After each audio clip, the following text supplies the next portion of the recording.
capital of the world, this is Daryl W. Perry, host of FPP Radio News for Monday, January 22nd, 2018. Silver is trading at $17.03 per ounce. Gold is valued at $1,332 per ounce. Zencash is trading at $38, and the average price of Bitcoin is $11,376.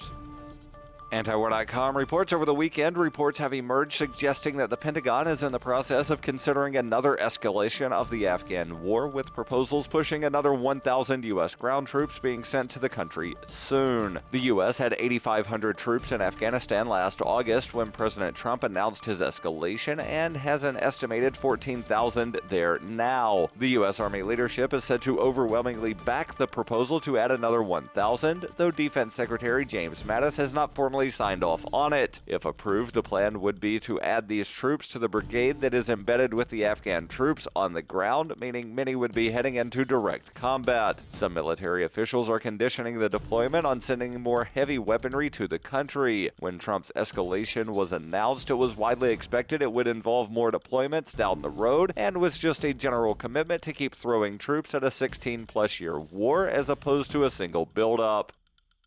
Are you an advocate for free market money? Do you promote Bitcoin as an alternative in a fiat-centric world? Then you need Spendabit in your arsenal, the search engine for things you can buy with Bitcoin. Spendabit aggregates millions of products from thousands of Bitcoin-enabled merchants. Keep your money in the free economy. Visit spendabit.co today. Bitcoin merchants, ask about our merchant suite to reach even more customers. Spendabit.co.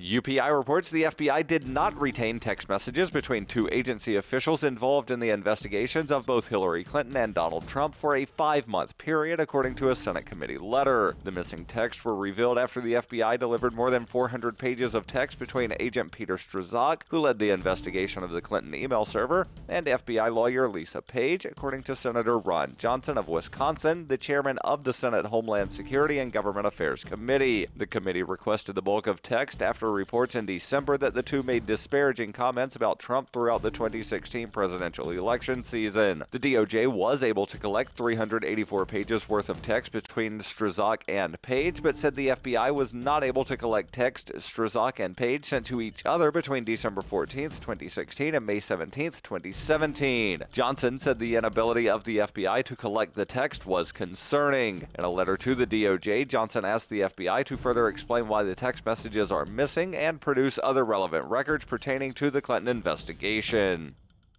For over 40 years, Roberts & Roberts Brokerage has been a trusted source for buying and selling precious metals. Gold, silver, platinum, and palladium. They don't feed the banks. They're Bitcoin preferred and have removed the minimum purchase amount for all orders paid in the digital currency. Call Roberts & Roberts Brokerage today for knowledgeable advice on buying and selling precious metals and a forward-thinking approach to new technologies. 800-874-9760 or visit online at rrbi.co.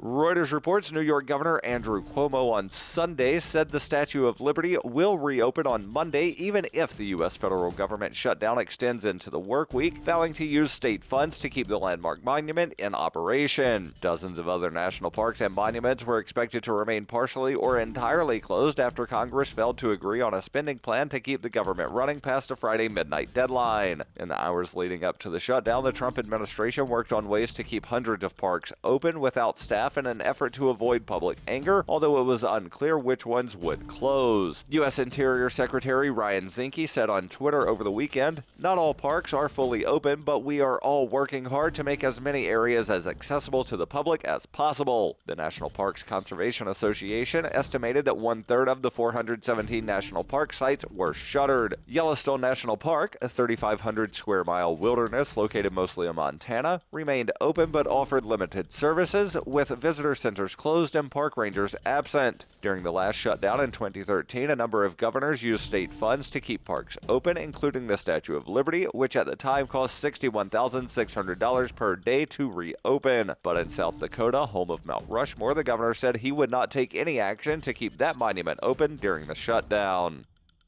This has been FPP Radio News, online at fppradio.com.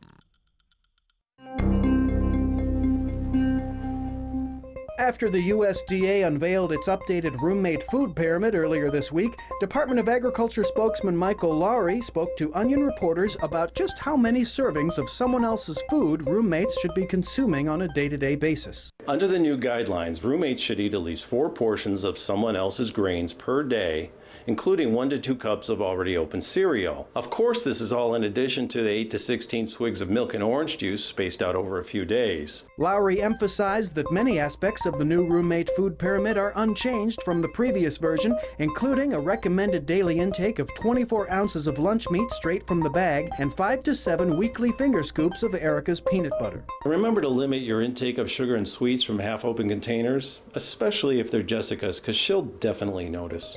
For more on this story, check this week's Onion Review. This is the Onion News Network. The Call to Freedom is an opinion show. It's meant for informational purposes only.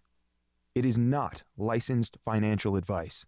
It is very important to do your own analysis before making any investment based on your own personal circumstances.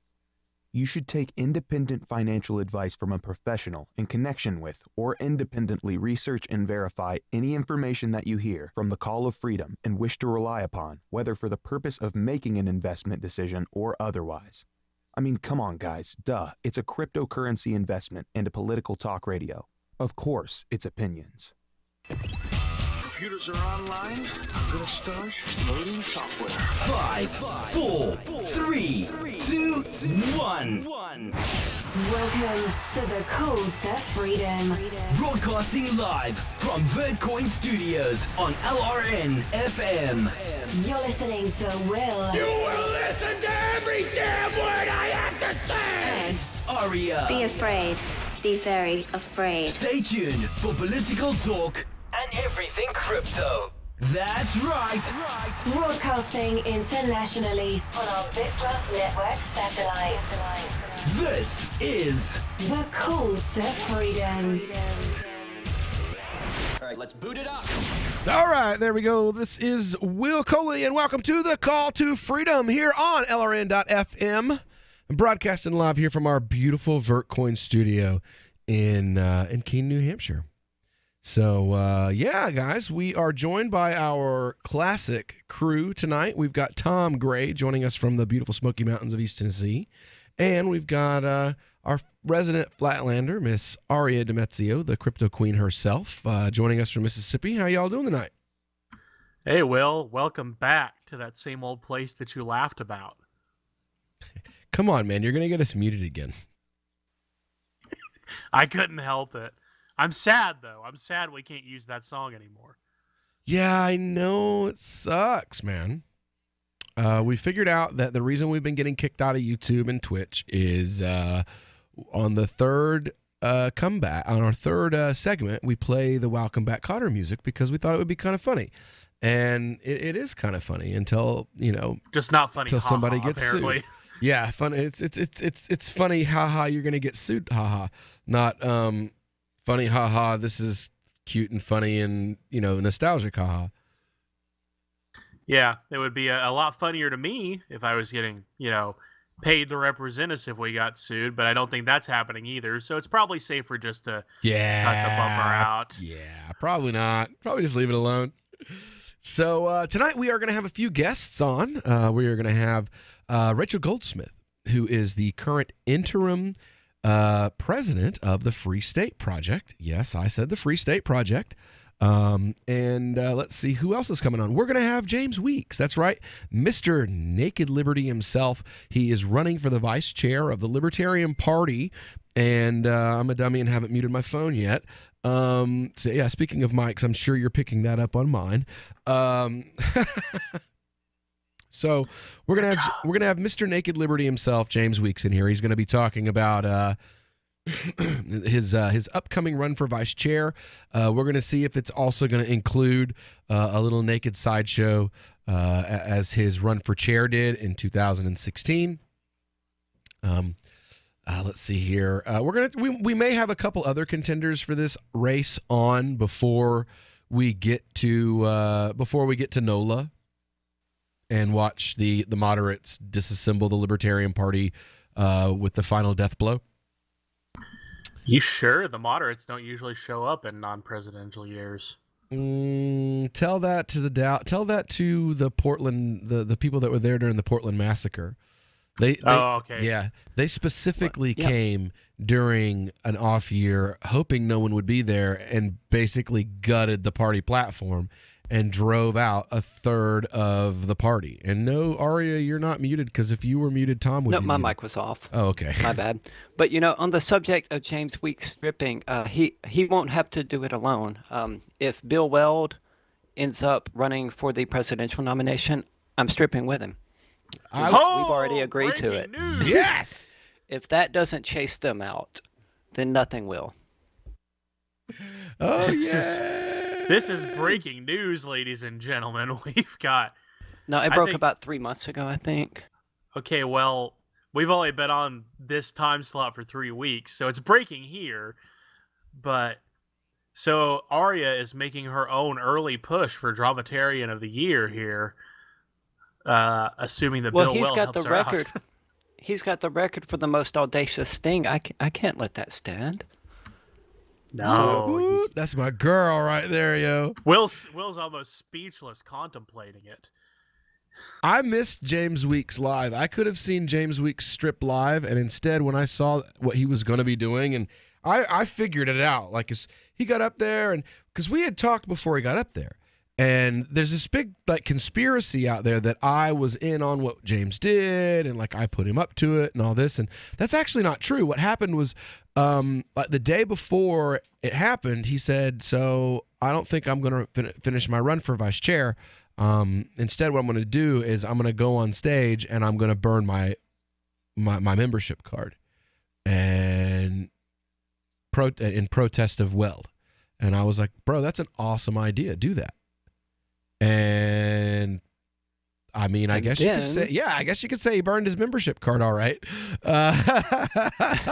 Well, maybe not. Yeah. Maybe not, because I wouldn't put it past, the moderate vote to split among however many hundreds of people are running, and for him to actually get the slot. Then what's he going to do? Then he's got to... How long does a vice chair serve a term? How many times can he strip in public in that amount of time? 2 years. Yeah, we'll definitely have to keep raising the stakes, escalating it. I mean, that'll shock people and get their attention the first time. ADAF, man. ADAF. That's all I gotta say. ADAF. I keep trying to tell people. I'm gonna have to Google that. Apparently, I just made it up. I'll tell you off the air because it doesn't. I can guess what the F means. Yeah. Audacious as. Oh, gotcha. Gotcha. That's true. I thought it's similar to IDGAF. Yeah, exactly. Which is something that an audacious person does not give. Yeah. We don't. Not a single one, man. I even went and bought some coins that are named that, and still I got a handful and still ain't got none to give. Dillygaff coin. You can buy them on Cryptopia, I think. So that you can I wish give I could be surprised by that. Yeah, man. So you can give one. You can literally buy... I could never give one, but some people can. Will, you were literally telling me the other day that you can now buy crypto shares in a Banana Republic. So no, you can buy crypto. No, it's not it's not Banana Republic. You can buy crypto coins that are directly the value of the coin is tethered to the value of a pound of organic bananas. Yeah, exactly. I didn't say the Banana Republic. I said no. Banana. We decided last night on Free Talk Live that Banana Republic coin, that moniker is reserved for the new petro cryptocurrency being put out by Venezuela. Makes Why isn't it sense. reserved for the USD? Right. Banana Republic coin.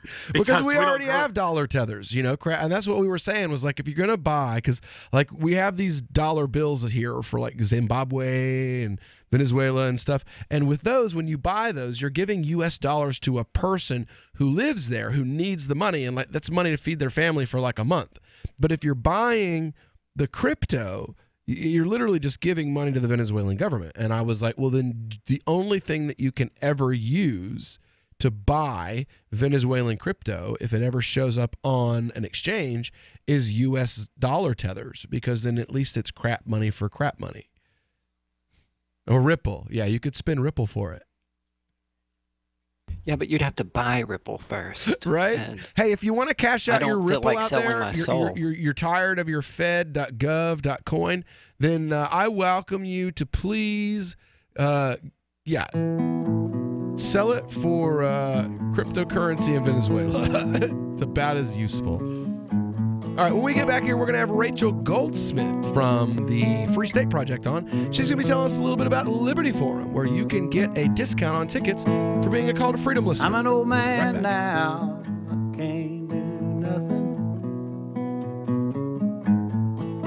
What do you shop for that you could otherwise buy at Amazon? Pretty much everything, right? Amazon has competitive pricing and they deliver, and that's a big plus. If you could plan ahead in your shopping, would you be interested in saving up to 33%?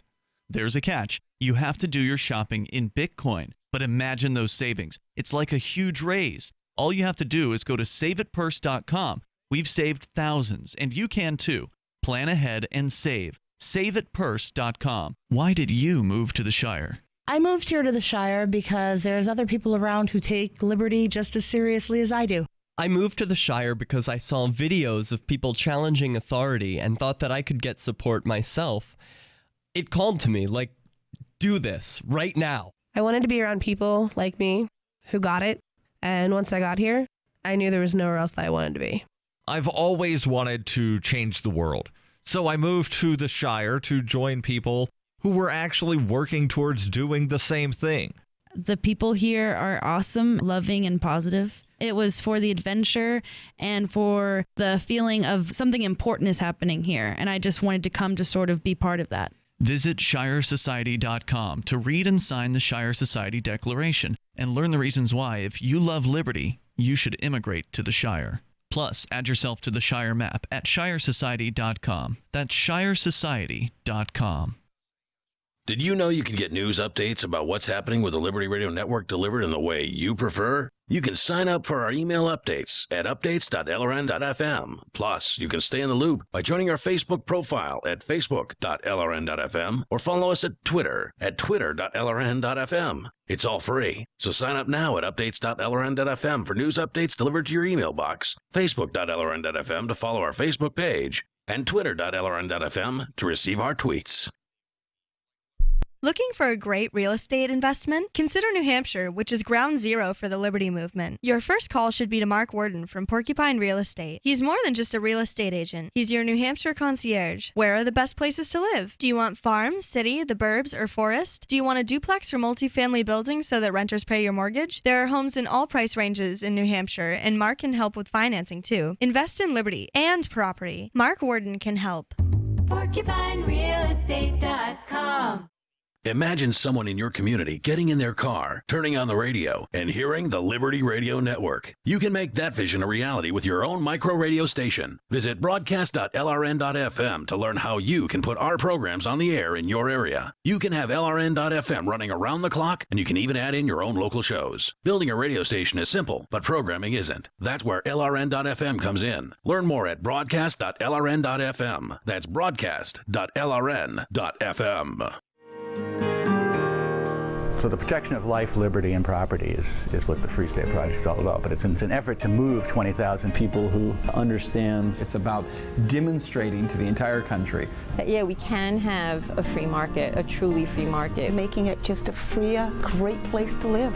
It's the world's largest voluntarist libertarian community, and it's only getting bigger. That's amazing, to be able to move to a place where other people passionately believe in being free and independent. What the Free State Project is managing to do, though, is to put their money where their mouth is. It's physically getting up across the country and saying, let's go someplace and let's demonstrate the power of these ideas. There's a lot of kind of philosophy that surrounds liberty. There's a lot of thinking about it and talking about it. But here in New Hampshire, people are doing it. 101 Reasons Liberty Lives in New Hampshire, a documentary by Free State Project Early Movers. Watch it free at 101reasonsfilm.com. 101reasonsfilm.com. Join the LRN.FM Discord for live chat 24/7 at discord.lrn.fm. That's discord.lrn.fm. This is Angel Clark, and you're listening to The Call to Freedom on LRN.FM.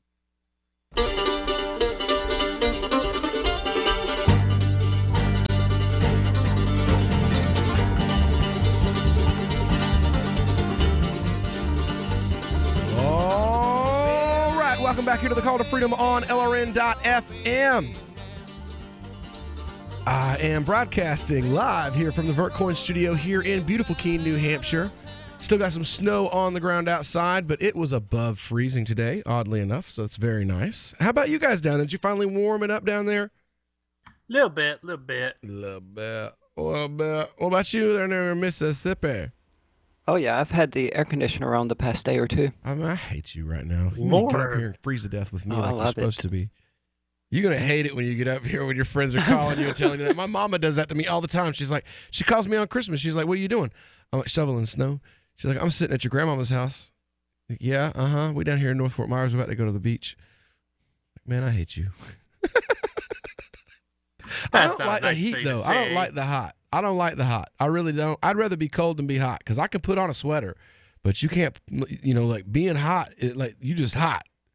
You can go inside or you can be hot. That's it. That's your only choice.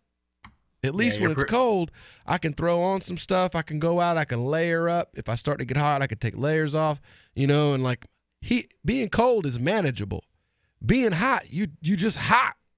Nah, the cold weather up here is killing my arthritis. And yes, as young as I am, I have arthritis.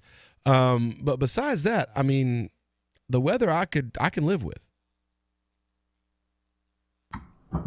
Speaking of, being up here now and living with the weather and convincing people to come up here and stuff like that, we actually have, I think she's the interim president for the Free State Project. Miss Rachel Goldsmith is on with us. Right. Hello. How are you? Is that the correct title for you? You're currently the interim director yes. or interim president? Executive director. We're switching it up away from president. Nobody elected me. I mean, I was nominated, but I think president kind of has a status ring to it. Okay. So you are the interim executive director for the Free State Project. That's correct. And as everybody that was listening just heard, the Free State Project is an effort to get a lot of people that are liberty-minded to move to New Hampshire to try to have an effect on local culture, local legislation, and such in order to encourage a freer society, at least here in the state of New Hampshire, correct? Yeah, that's exactly right. So we encourage liberty-minded folk to come on up to New Hampshire, where the state motto is already live free or die, in order to exert the fullest practical effort towards achieving society in which the maximal role of government is the protection of life, liberty, and property. And so what that really means in real life is working within, I think there are three major elements of that. There's a legislative effort that people make. They get involved in politics at their local level. There's a there's the economic effort, which is, we have sort of the crypto capital of the world. And then there's the social element of it, where, we've got amazing events that allow our community to get together and talk about what liberty means to them. Very good. Now, you guys have an event coming up we're going to be broadcasting live from soon. We've been doing a little promotion of. Why don't you tell us about what we should expect once we get our tickets for Liberty Forum and show up in Manchester? What should we expect? Yeah. So Liberty Forum this year is February 8, 9, and 10 in the beautiful Manchester, New Hampshire. So it starts on Thursday night, where we're going to be having Jack Spirko talk about survival podcasting. Lou Perez be very funny and talk about liberty in that sort of vein. And then the rest of the conference style event is going to be kind of where you go if you are serious about thinking about liberty, and how to promote liberty in your daily life, both here in New Hampshire and all over the country. Awesome. So how much are tickets right now? So general admission is $129, but we really encourage people to go all out with the all-inclusive ticket. That includes lunch, some dinner on Thursday night, and it gives you a chance to really network with the people that you want to be networking with. I think so. For me, professional conferences tend to be pretty boring. You kind of sit there and you watch people talk about shit, and it's careful. We have to. Yeah. We are on the. Oh, speaking of which, we do have a really cool announcement. We are now on the air at 1670 AM in Bottom, Texas. KSDX Radio in northeastern Texas. So hello and welcome to the Call to Freedom family over there in northeast Texas in the Bonham, Paris, Gainesville, Texas area. And we do apologize for those more conservative listeners who just got to hear a beep. Excuse me. So yeah, professional conferences can be pretty boring in the sense that, you just sit in your seat and you watch people talk. And what's really amazing about this particular event is we strongly encourage our speakers and all of the, interesting people who are going to be there, attendees included, to engage with their fellow attendees, to really network. One of the most exciting things, all of our speakers are going to be there for the entire event, even when they're not talking. It's not like people are just going to fly in, do their speech, and then fly out. They'll be there the whole time. And one thing that's super exciting about this year is that we're hosting off-site dinners where one speaker will be featured at a certain restaurant, which will allow attendees to really sit down with that person, have a nice, steak or whatever it is that you're eating. If you're paleo, if you're vegan, we're going to a vegan restaurant. If you don't want to do any of those things, then you could just, stick around at the hotel bar and hang out.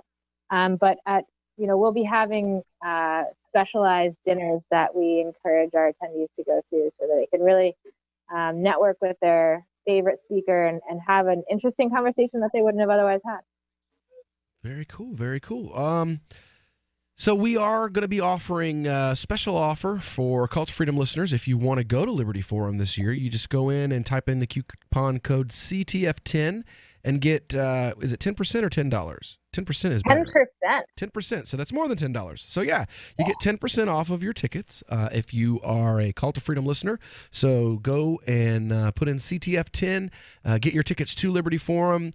We will be broadcasting live from Liberty Forum from 10 until 1 that Saturday. We'll be talking to attendees and we'll be talking to speakers, and we'll have some Vertcoin swag and Zencash swag and some Call to Freedom swag. So definitely come out and take a look at that. We want to thank you for coming out for us today and letting people know about what's going on out there. And hopefully we'll see you in just a few days there, Rachel.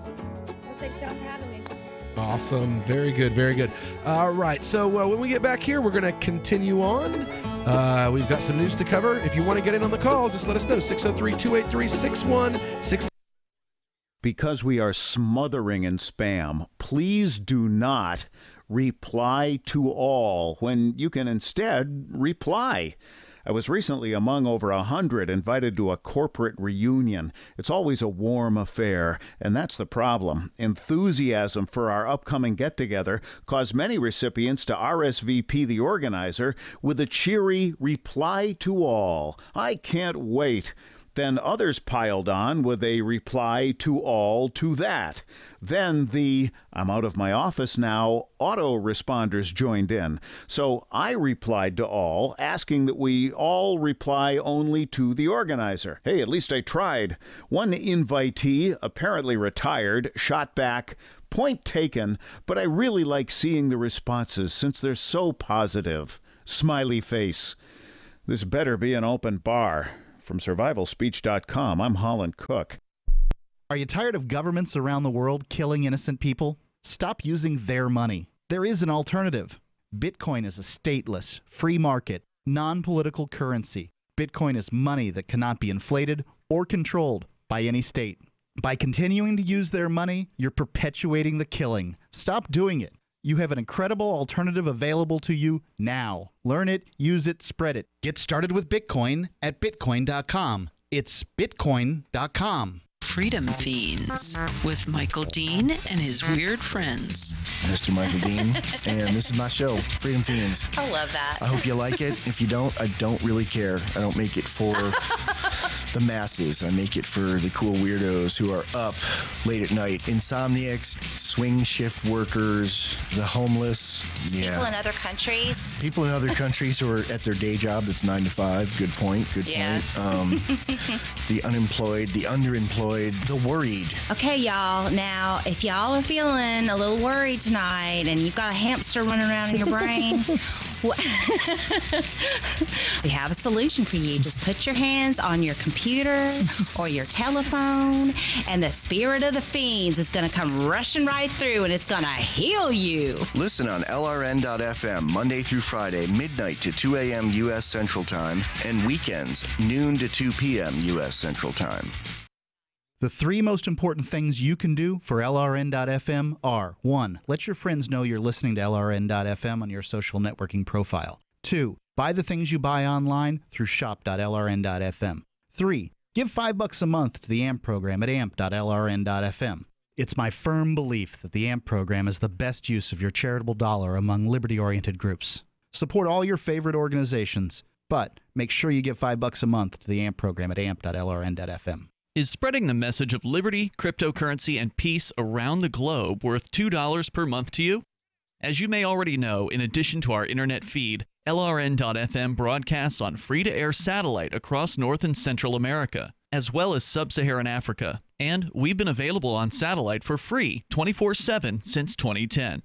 The LRN.FM free-to-air satellite signal is reaching some of the most oppressive regimes in the world, and there's no doubt our ideas are making an impact. You can learn more about the channel's impact by watching the 3-minute video at fund.lrn.fm. If you'd like to help free minds globally with our ideas of liberty, cryptocurrency, and peace, you can donate as little as $2 per month via fund.lrn.fm. You can help us continue and expand our satellite broadcast to multiple continents. Visit fund.lrn.fm today, and thank you for your help. Don't forget to share the link on social media. That's fund.lrn.fm.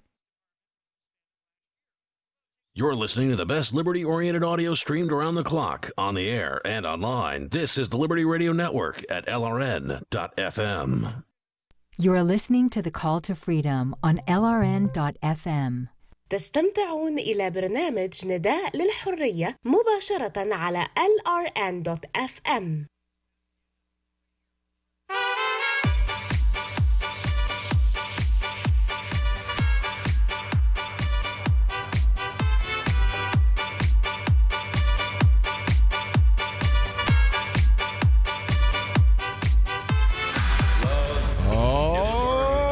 Back here on the Call to Freedom on LRN.FM. Broadcasting live from the VertCoin studio here in beautiful Keene, New Hampshire. If you want to get involved in investing in cryptos, but you don't want to have any real work to have to do, Helium is just for you. It's a long-term saving accelerator. It's powered by Uphold.com, and basically Helium's developed a bot that it watches conversion rates between cryptos and regular fiats for you. And that way it can convert your funds into whatever it needs to be at just the right time.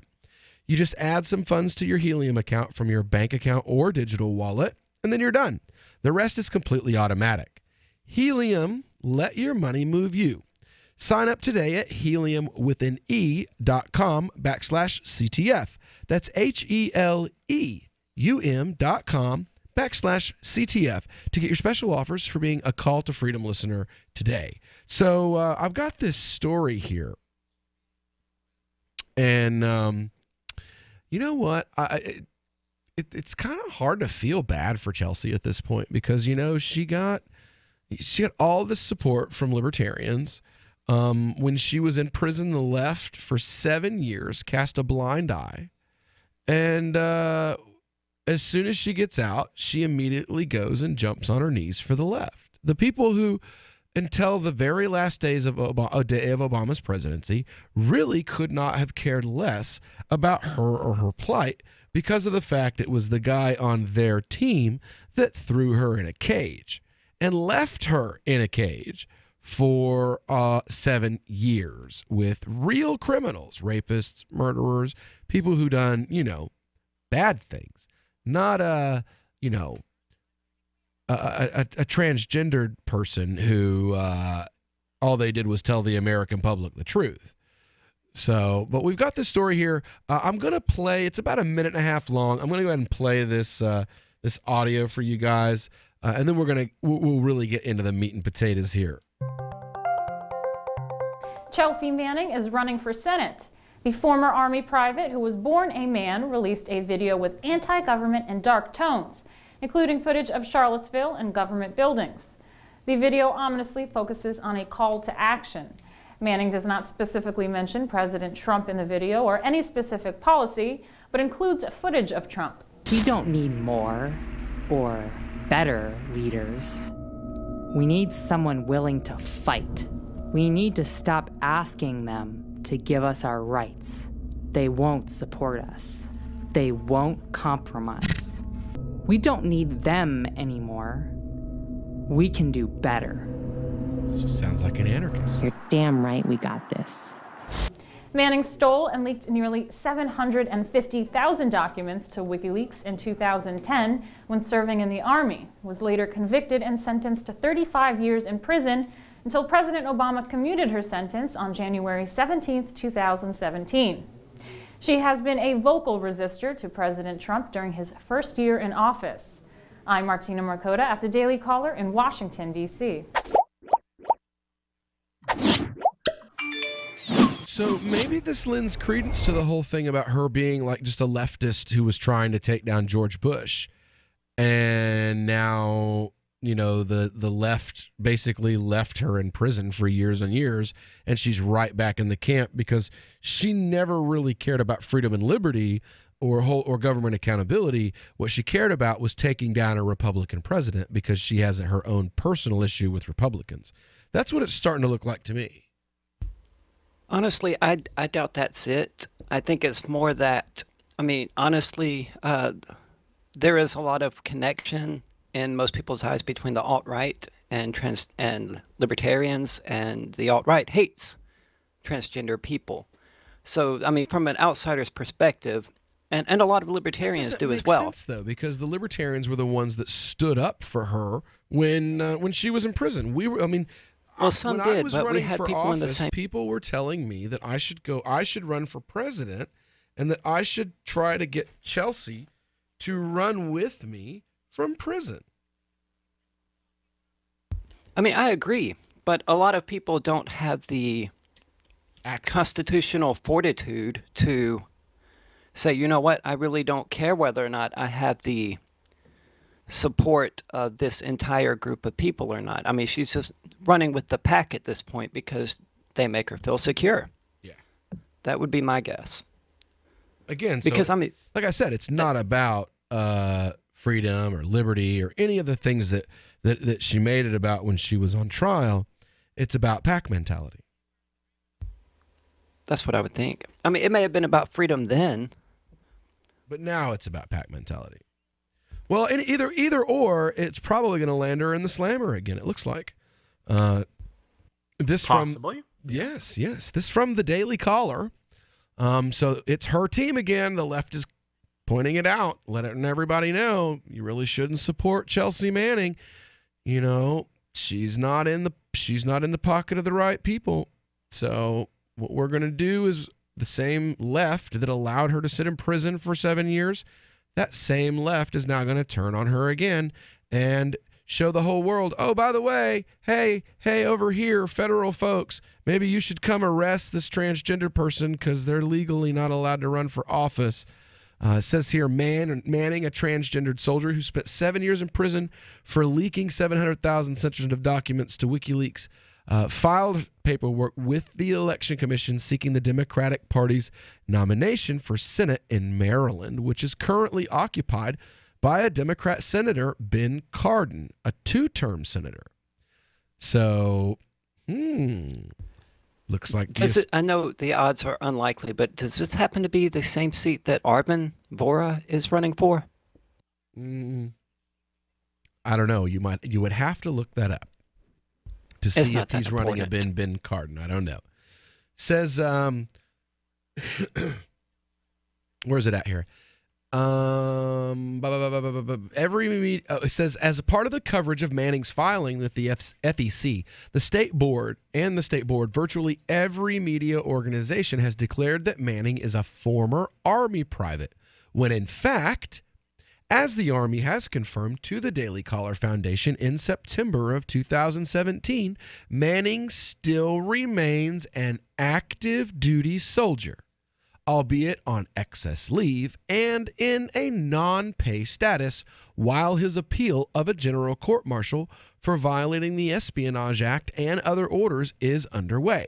And as ABC noted, in May, Manning must remain in an active duty status while the appeals process continues. Speaking of which, aren't all the active duty soldiers on non-pay status right now, at least until the House votes on the Senate bill? No. To continue the government? No. No, because national security and that kind of stuff, technically, according to law, those paychecks are supposed to continue to go out. Anyone who doesn't issue those checks is literally violating the law, and anyone who says that that is a possibility is just fear-mongering. I would like to know why the Daily Caller feels the need to constantly point out that Chelsea is transgender and persistently feels the need to refer to her as him. Because they're assholes. Well, no, I mean, that's just petty. But that's just stupid. it, though. Is the left is all about you have to respect gender pronouns, and if you don't, you're literally Hitler, and all this other stuff. So no, I totally get what Aria is saying. If the deal is that if you're not respecting gender pronouns, then you're literally Hitler. Then the Daily Caller is as right wing a rag as Conservative Tribune or Fox News. Well, yeah, it is. The Daily Caller, I believe, is run by Tucker Carlson, isn't it? Is it? Yeah, it's a right-wing rag. That's why they do it. It is a right-wing rag. My bad. What's the other one that I'm thinking of? Not Talking Points Memo. The other Daily Costs. Daily Costs, maybe. Who knows? I don't know. But anyway, we'll be back here in just a little while here on the Call to Freedom on LRN.FM. So stick around. More on this.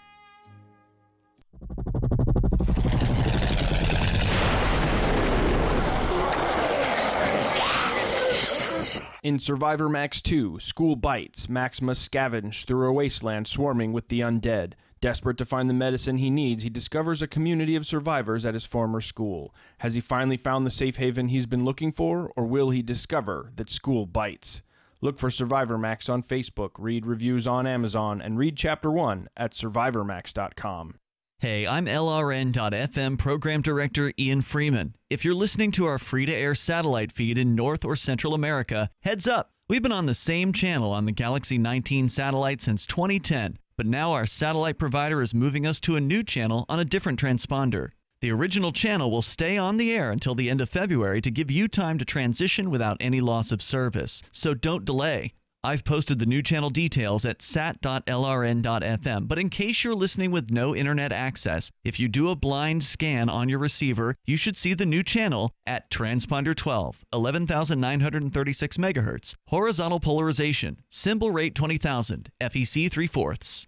All that information is at sat.lrn.fm, as well as a link to our Patreon where you can support our channels for just $2 a month. Visit sat.lrn.fm for more information about our international satellite channels, and thanks for listening to LRN.FM.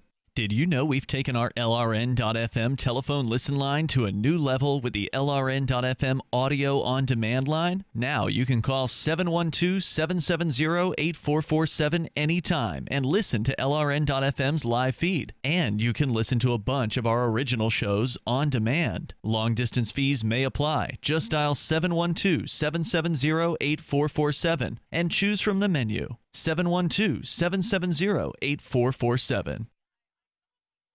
I love My Magic Mud. I drink a lot of coffee. I had stains on my teeth. Then I found My Magic Mud, and I was told it would remove stains. So I paid attention when I brushed the first time. My Magic Mud is black tooth powder, and the difference it made in my teeth in one application was noticeable. With 4, my teeth were as white as you normal folks out there. Please go to mymagicmud.com and buy a jar. There's 150 applications for $25. You can use Bitcoin, mymagicmud.com. Some of you asked, and now we've delivered. LRN.FM's live Keene, New Hampshire studio shows are now streamed in HD on Twitch. Visit our channel at twitch.lrn.fm and give it a follow. If you have Amazon Prime, you get 1 free subscription on Twitch. If you use it on our channel, Twitch will give LRN.FM a monthly piece of your Prime subscription cost. So please watch, follow, share, and subscribe to twitch.lrn.fm. That's twitch.lrn.fm. Hi, I'm Derek J. I don't want a politician to represent me. To me, government is the idea that one group of people can coerce everyone to comply with an edict or face increasing punishments up to and including death. Despite perhaps the most noble of intentions, the best government services are a far cry from what could be provided for by voluntary interactions. Besides, the people who call themselves the government wage wars and put peaceful people in jail for crimes involving no victims. If Starbucks used some of its money to drop bombs, I wouldn't shop there. So why would I support the American empire? The empire does not require my consent. Derek J's Victimless Crime Spree. Watch it for free and order the Director's Cut DVD at victimlesscrimespree.com. That's victimlesscrimespree.com. Do you love Twitter? Make sure you favorite the LRN.FM Twitter account so you can receive our tweets at twitter.lrn.fm. That's twitter.lrn.fm. You are listening to the Call to Freedom on LRN.FM. आप सुन रहे हैं स्वतंत्रता की पुकार सिर्फ और सिर्फ LRN.FM पे।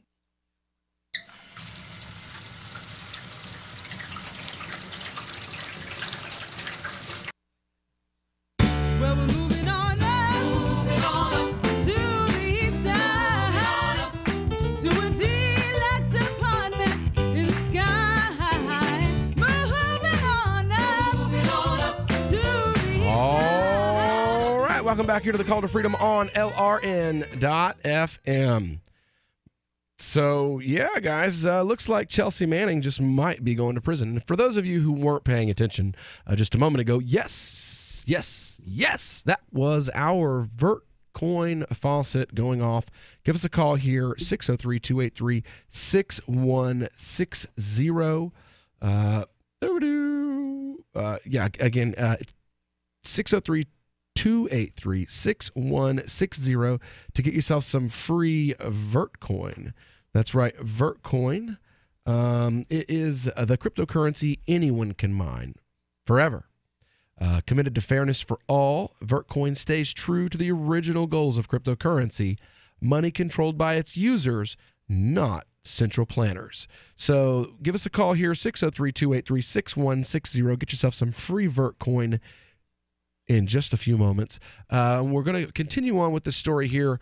Basically, what's going on here is the media keeps saying that Manning is a former member of the military, when the truth is he's actually still active military, because even though they released him from even though they released her from prison, she is still a member of the military, technically, because there is an appeal. I'm guessing she wants to clear her name, basically, since she was released from prison, but she doesn't think that she should have been sent there to start with.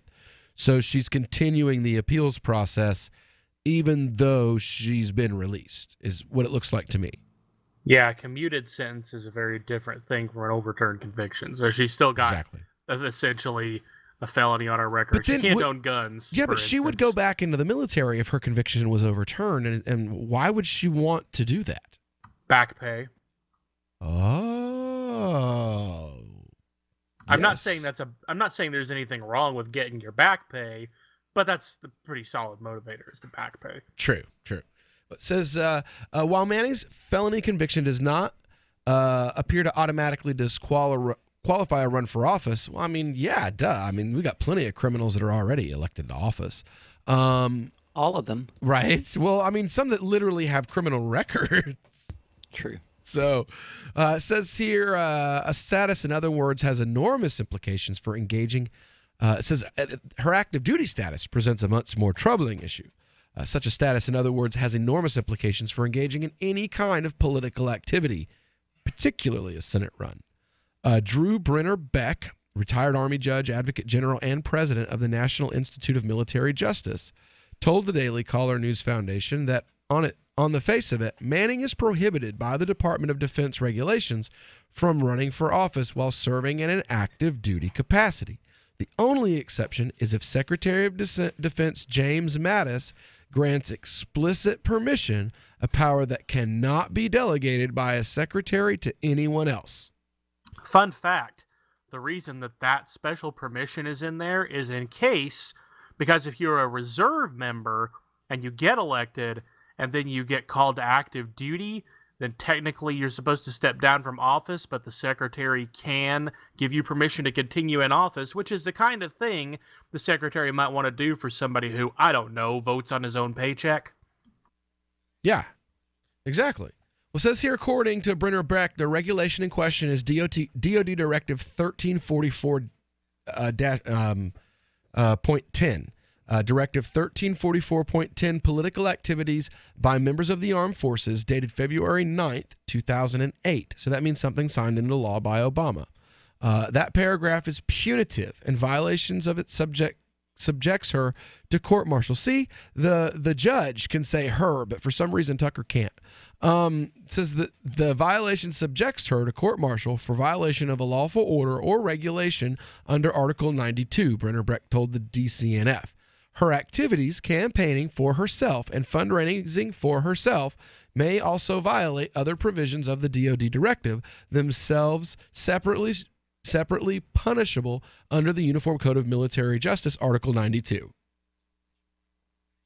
Well, when you make the government angry, the last thing you really want to do is give them more ammunition to come at you. This was stupid on her part. Yes, it was. Very stupid on her part. Assuming that she has actually filed. See, from what I'm reading, you can, as an active duty service member, encourage people to vote. You can encourage people to fight back or whatever else. It's just you can't actively campaign for a specific candidate. It's kind of like being a church, except you also yourself can't be be listed. a candidate.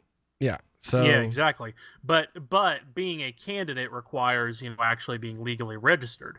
If you just go out there and say, "Oh, I'm running for such and such," and you never actually register, that could be classified as free speech. It's when you actually start raising funds and taking initiative not even taking initiative, when you actually get on a ballot.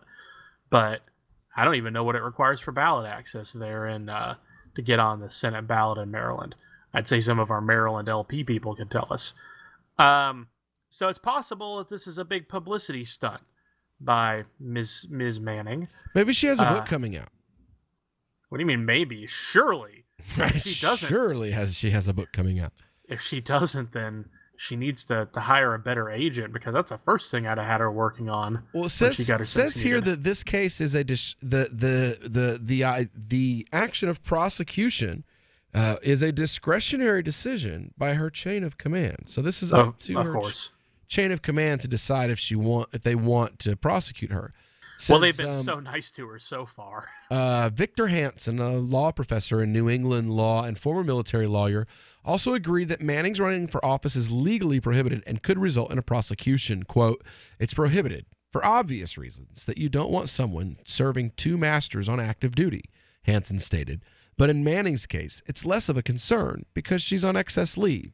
She has less connection with the military than GOP Senator Lindsey Graham did when he was an Air Force Reserve Judge Advocate General, and certainly less than Army Lieutenant General H.R. McMaster does while serving as a national security advisor to Donald Trump.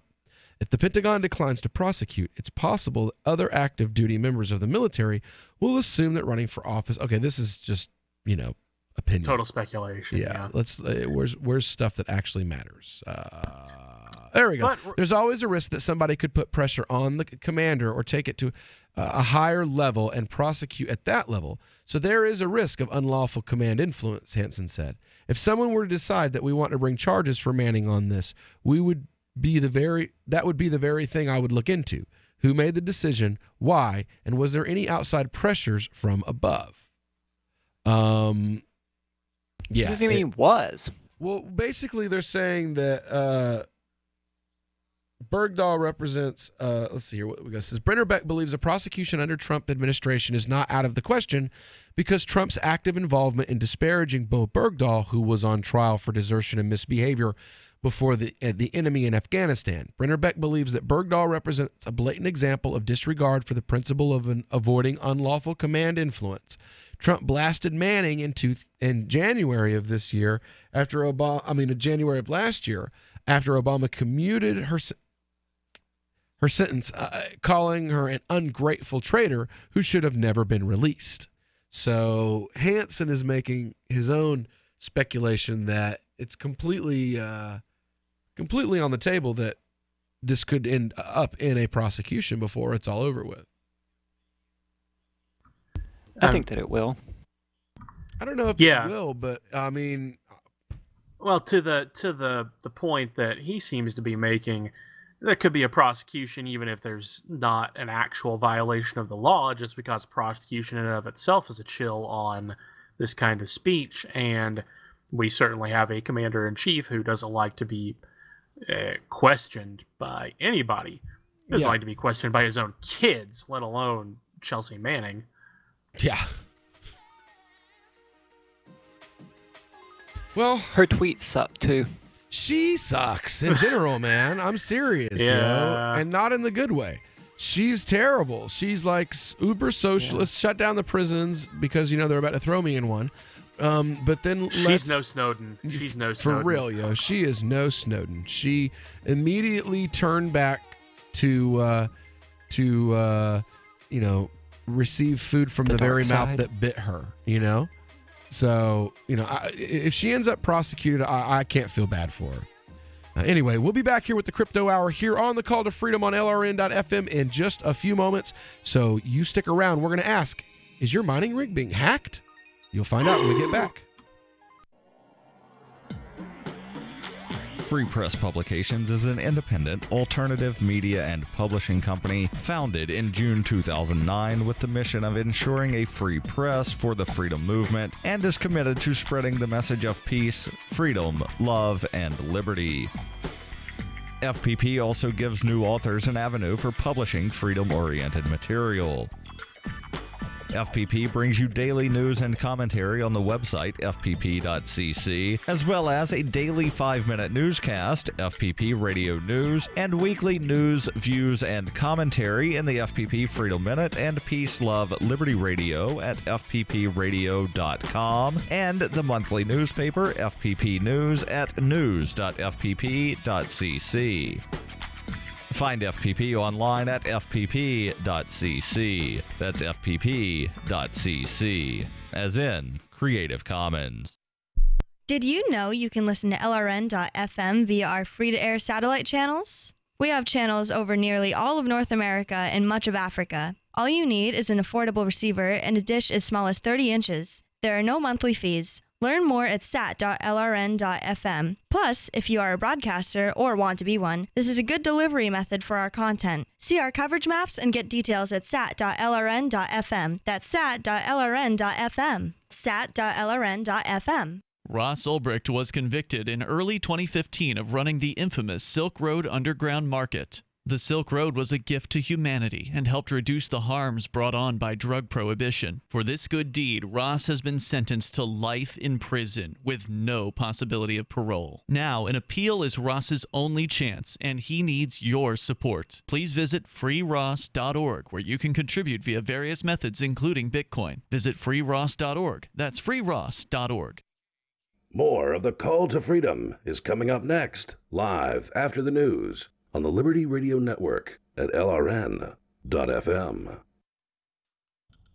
From Keene in the Shire, the Liberty Media capital of the world, this is Daryl W. Perry, host of FPP Radio News for Monday, January 22nd, 2018. Silver is trading at $17.03 per ounce. Gold is valued at $1,332 per ounce. Zencash is trading at $38, and the average price of Bitcoin is $11,376. Antiwar.com reports over the weekend, reports have emerged suggesting that the Pentagon is in the process of considering another escalation of the Afghan war, with proposals pushing another 1,000 U.S. ground troops being sent to the country soon. The U.S. had 8,500 troops in Afghanistan last August when President Trump announced his escalation, and has an estimated 14,000 there now. The U.S. Army leadership is said to overwhelmingly back the proposal to add another 1,000, though Defense Secretary James Mattis has not formally signed off on it. If approved, the plan would be to add these troops to the brigade that is embedded with the Afghan troops on the ground, meaning many would be heading into direct combat. Some military officials are conditioning the deployment on sending more heavy weaponry to the country. When Trump's escalation was announced, it was widely expected it would involve more deployments down the road, and was just a general commitment to keep throwing troops at a 16-plus year war as opposed to a single buildup.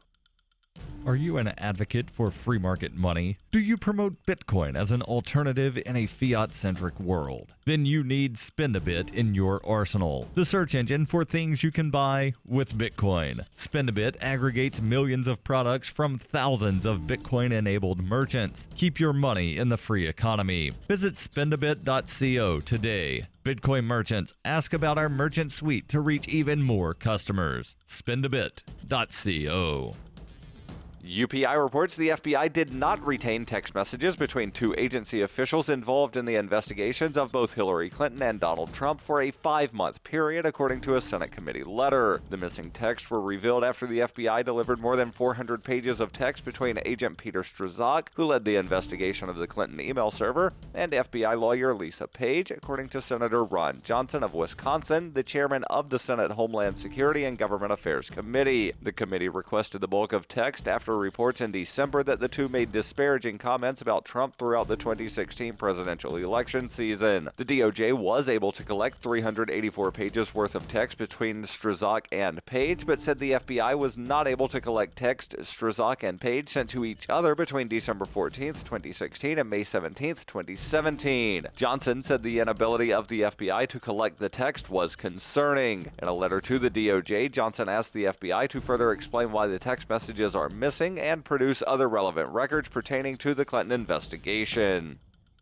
For over 40 years, Roberts & Roberts Brokerage has been a trusted source for buying and selling precious metals. Gold, silver, platinum, and palladium. They don't feed the banks. They're Bitcoin preferred and have removed the minimum purchase amount for all orders paid in the digital currency. Call Roberts & Roberts Brokerage today for knowledgeable advice on buying and selling precious metals and a forward-thinking approach to new technologies. 800-874-9760 or visit online at rrbi.co.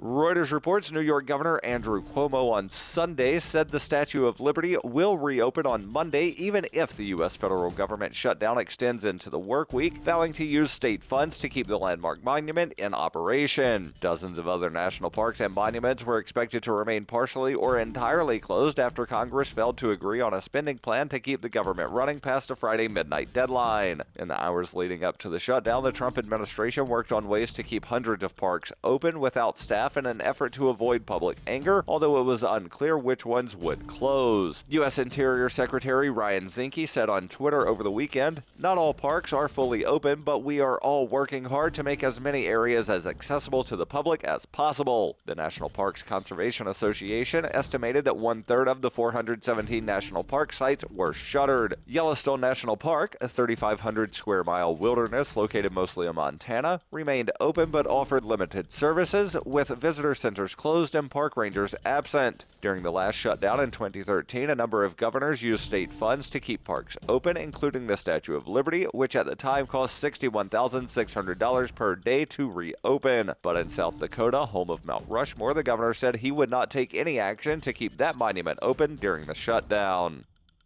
This has been FPP Radio News, online at fppradio.com.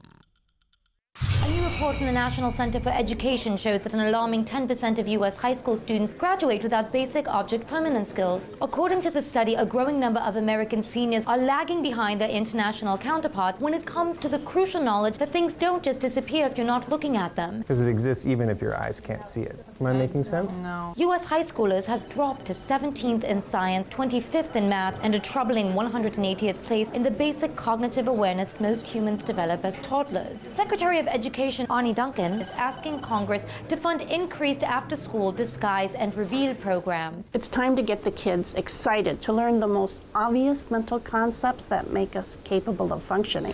Yeah, I mean, I'd like to do better. It's just I don't know how I'm supposed to learn anything if I don't even have a teacher. I'm still here, Vanessa. Some educators worry that too much focus placed on object permanence might take away from other important skills, such as not touching hot things that could burn you. This is the Onion News Network. The Call to Freedom is an opinion show. It's meant for informational purposes only. It is not licensed financial advice. It is very important to do your own analysis before making any investment based on your own personal circumstances.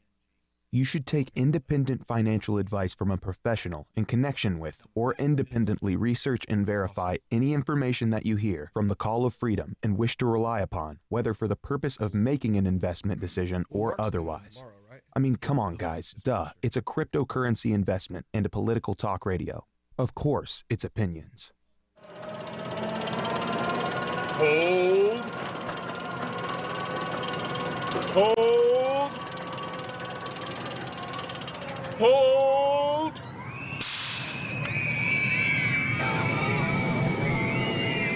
You better hold on for dear life, because it's time for the Crypto Hour, brought to you by Helium.com on the Call to Freedom.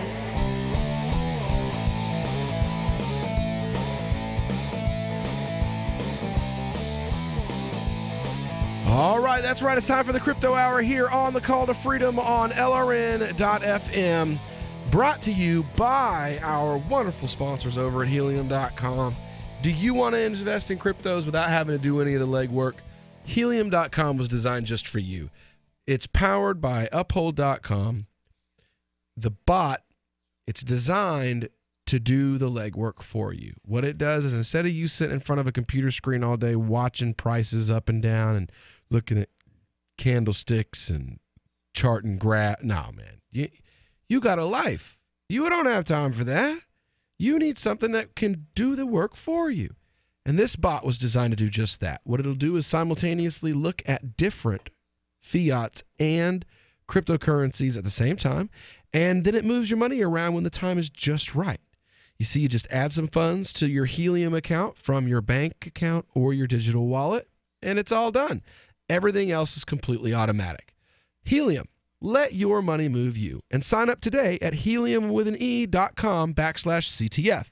That's HELEUM.com/CTF. And get your great deals for being a Call to Freedom listener. So we're here on the Crypto Hour, and you know what? I got a little FUD for you. I'm sorry to tell you, but it is something that we really might want to take a look at. Of course, with cryptocurrencies and mining and all of these different things growing, and becoming more mainstreamed, you're gonna run the risk of hackers. That's what happens. So now you have people, and they're writing these this malware. And the malware is meant specifically to target your mining rigs. So that, that beautiful rig you put out that you put $2,000, $4,000, $6,000, $9,000 worth of your hard-earned money into in order to mine these currencies, in order to contribute to the cryptocurrency community, some jackass out there decided he was going to write some malware software to rob you of the hard-earned coin that your rig is mining before it ever leaves the rig. Instead of coming to you, it goes to them. It says here, this is in ARS Technica, says new botnet infects cryptocurrency mining computers and replaces wallet addresses. Attackers generated about $2,000 in digital coins so far in a scam that still remains active. Satori, a malware family that wrangles routers, security cameras, and other internet-connected devices into potent botnets, is crashing the cryptocurrency party with a new variant that surreptitiously infects computers dedicated to the mining of digital coins. A version of Satori that appeared on January 8th exploits one or more weaknesses in the Claymore miner. Researchers from a China-based NetLab 360 said in a report published Wednesday that after gaining control of the coin mining software, the malware replaces the wallet address the computer owner uses to collect newly minted currency with an address controlled by the attacker. From then on, the attacker receives all coins generated, and owners are none the wiser unless they take time to manually inspect their software configuration. Records show that the attacker-controlled wallet has already cashed out slightly more than one Ethereum coin. The coin was valued at as much as $1,300 when the transaction was made, and at the time that this post was prepared, the record also shows that the attacker had a current balance of slightly more than one Ethereum coin and was actively mining more with a calculation power of about 21 million hashes per second. That's roughly equivalent to the output of 85 computers, each running a Radeon RX 480 graphics card, or 1,135 computers running a GeForce GTX 560M, based on current figures. Assuming the wallet address continues to generate coins at the same rate, the proceeds after a few months could be well worth the effort. Assuming the massive crypto coin sell-off, which has caused Ethereum's value rate to drop by 42% in the past 4 days, doesn't continue. He was behind when he wrote that post. Ethereum was already on a bounce up, but still. Well, it's back down again. It is back down. The whole market's back down again. It's a bloodbath out there today. Well, I mean, it's not really a bloodbath. Ethereum versus 2 weeks ago is still up 300%, Yeah, I mean, pick a reference point. True. Okay, yesterday. It's weird to say they're down. Here's my reference point. My reference point is yesterday. And as of yesterday, between yesterday and today, I'm down at least $1,000. So I'm not. I meant that more as the people who are freaking out. Sorry. Do what? I meant what I said more at the people who are freaking out. Well, I mean, I've lost over a quarter of my wallet's lost over a quarter of its value, and I'm a hugely diversified holder. I probably hold like 40 different coins. So, you know who's not down all that much? The one guy on the show that doesn't invest in crypto directly, invests with our sponsor, Helium.com. Exactly. Helium's taking pretty good care of me right now. Although I've owned a whole lot of different fiat currencies over the past week. I've owned pesos, I've owned Swiss francs, I've owned Kronor at various times, but that's the beauty of Helium. Anyway, my favorite part of this article, though, is down there at the bottom. Quote, oddly, the developer of the new variant of malware Will was talking about left a message on infected computers that reads, Satori developer here, don't be alarmed about this bot. It does not currently have any malicious purposes. Move along. The message is demonstrably untrue. I love it. The message is demonstrably untrue since malware that uses other people's computers and electricity to mine cryptocurrency is by definition malicious. Thank you, Ars Technica. Yeah, right. Yeah, but that's par for the course for ransomware type things in general. And cryptocurrencies have always been associated with ransomware. But I mean, when they encrypt your computers, they always leave a message like, hey, we did you this favor of encrypting all your files. Don't worry. We'll unencrypt them for you, decrypt them for 1 Bitcoin. We got your back, bruh. Right. And then they have like really helpful English language help desk that you can reach by phone. Mind you, it's a phone that's routed through Lord knows how many different switchboards. But into China, and then they give you a Chinese bank Eastern account. Europe. Yeah. Eastern Europe mostly. Well, I've actually paid one of these ransoms for one of my clients. Well, you're part of the problem then. No, you said it was for one of your clients. Dude, you can't expect people to take, the hits of 5 years of lost files. I can expect them to back their stuff up before it happens and have periodic Yeah, they weren't my backups. client when it happened. They Exactly. were my client to fix it. If they were my client before it happened, it would not have happened. If you don't call Aria to fix it until after you've already been pooned, that's on you. That's not on Aria. Call Aria now. What I was trying to get at was that they were actually really helpful about it. I mean, because of the changes in value of Bitcoin, when it came time to actually pay the ransom, we didn't have the $500 they wanted any longer, and they were like, "That's okay." All right, well, go ahead. Better customer service than Coinbase. Oh, yes, they did. Somebody's shots fired. Oh, all right. Well, if you want to get in on this discussion of, miners being targeted by hackers and malware, give us a call, 603-283-6160, and we'll be back with the rest of Crypto Hour here on the Call to Freedom in just a moment.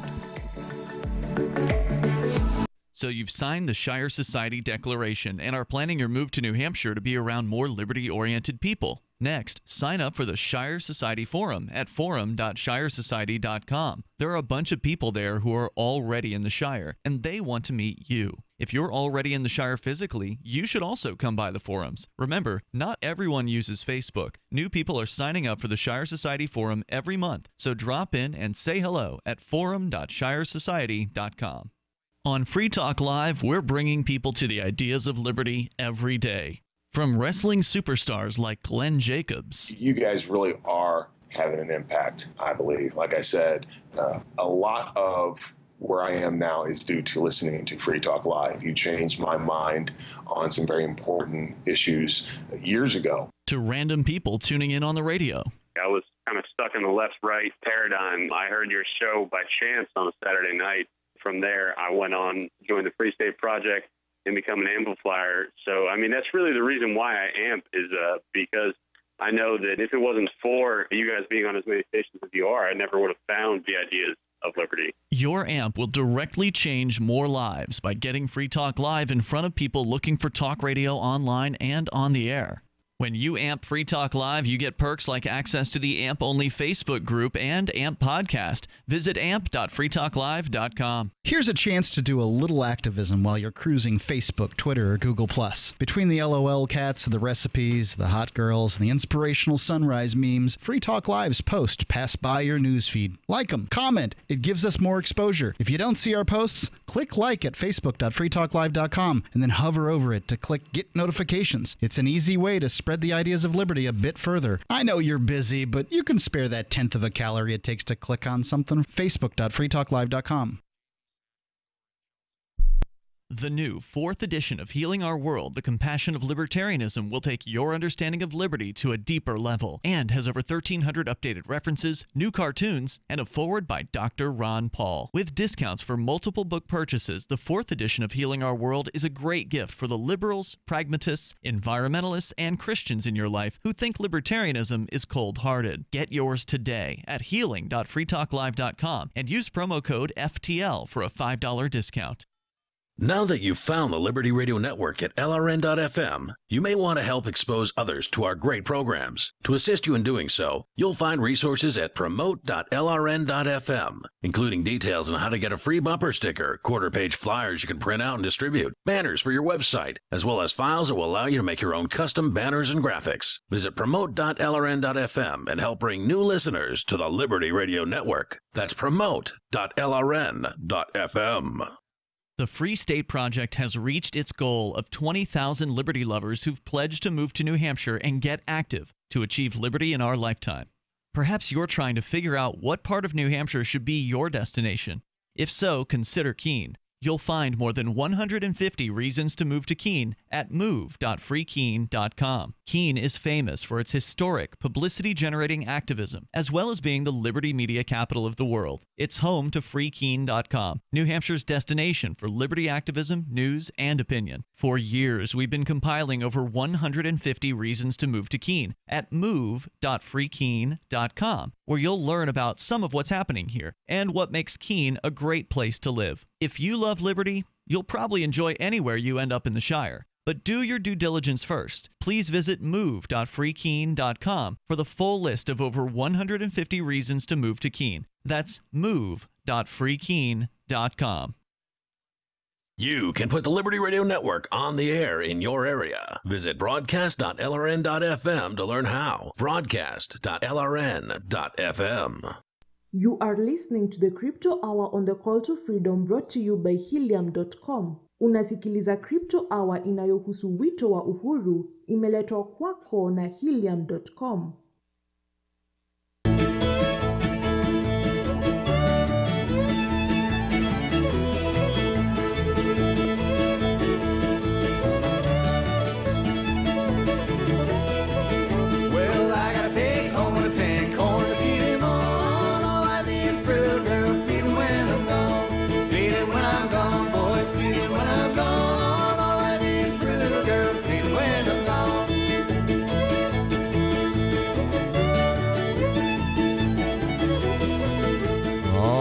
Welcome back here to the Call to Freedom on LRN.FM. It is the Crypto Hour here on Call to Freedom, and we've been discussing, well, you know, the newest thing that's out there in hacking, in efforts to steal your hard-earned crypto, either via mining, or we actually have another story that we're going to be covering here in just a moment that's talking about other ways that they're out there trying to rob you of your hard-earned cryptocurrencies. So, you know, it's a hard world out there, and you've got to be secure and protect your investments. And one way you can do that is by being informed on what you're investing in, and that's what CryptoCheck is all about. If you're new to the cryptocurrency world, there are plenty of tokens and coins and exchanges out there, and they're making big promises. They're going to promise you Lambos and moons and hookers in 7 countries. But how do you know that you can trust them? Well, CryptoCheck, that's cryptocurrencycheck.org, it helps you navigate this complex landscape by answering the question, is this a legit coin or is it a scam? Before you move your war dollars into that hot new currency or token, please be sure to check CryptoCheck by our own Aria Demezio, our queen of crypto herself. That's CryptoCheck at www.cryptocurrencycheck.org. And we are back here. That's right, with a little bit of my pizzazz. We're back here on the Call to Freedom, broadcasting from the Vertcoin studios. And like I said, we're trying to protect you, our listener, from these possible scams, either through your mining rigs being hacked and your hard-earned crypto going to somebody else, or Tom's brought us this a news story. Tom, do you want to take the driver's seat on this one here? Yeah, sure. Do so. So Aria was talking before the break about how these hackers that use what's called ransomware. Ransomware is a kind of malware that infects your computer, it encrypts your files, and then you get a message that says you have to pay a ransom, literally, to get your files unencrypted. Typically, these thieves ask for you to pay in cryptocurrency. And of course, because it is the cryptocurrency du jour, they've typically asked for payment in Bitcoin. For a while there, the standard ransom was 1 Bitcoin, which at the time was about $400. But the story that I found today is that apparently Bitcoin has become so unwieldy that that the ransomware mongers are actually moving away from it. Yeah, they don't want to give up any of the ransom and those transfer fees. Funny. And Oh my God. It's they can't get. They don't want to pay transfer fees on the money they're stealing. That is awesome. And also, Bitcoin sucks so bad they. Oh my God. Criminals don't even want to use it anymore. Exactly, and they're You tired said of it having best, to wait Will. They for don't their want to money. pay the transactions fee on money that they stole. And they're waiting. They're tired of waiting. They liked getting paid quickly, and they're not anymore. So from ZDNet.com, while Bitcoin has suddenly found itself in the public eye thanks to its skyrocketing value, it hasn't appeared from nowhere. The blockchain-based cryptocurrency, the first decentralized payment method of its kind, first appeared in 2009, etc., etc. But there was one group for whom the almost anonymous nature of Bitcoin was highly appealing: cybercriminals. Bitcoin was used to trade on illicit products and services on the dark web, as it was relatively simple to get hold of, reliable, and very hard for anyone to monitor, etc., etc. We'll see a progressive shift in 2018, though, says Rob Wainwright, the executive director of Europol, toward the criminal use of cryptocurrencies other than Bitcoin. There are various reasons why criminal operators may want to move their operations away from Bitcoin. Those range from its current high value. Did we lose Tom? No, you didn't lose me. I gained a kid. Those range from its current high value, meaning even small fluctuations in its value can dramatically alter the cost of a Bitcoin, to worries that the anonymity it offers isn't all it's cracked up to be. There have been a number of high-profile takedowns of services which relied on Bitcoin, which caused a huge disruption to the cybercriminal ecosystem.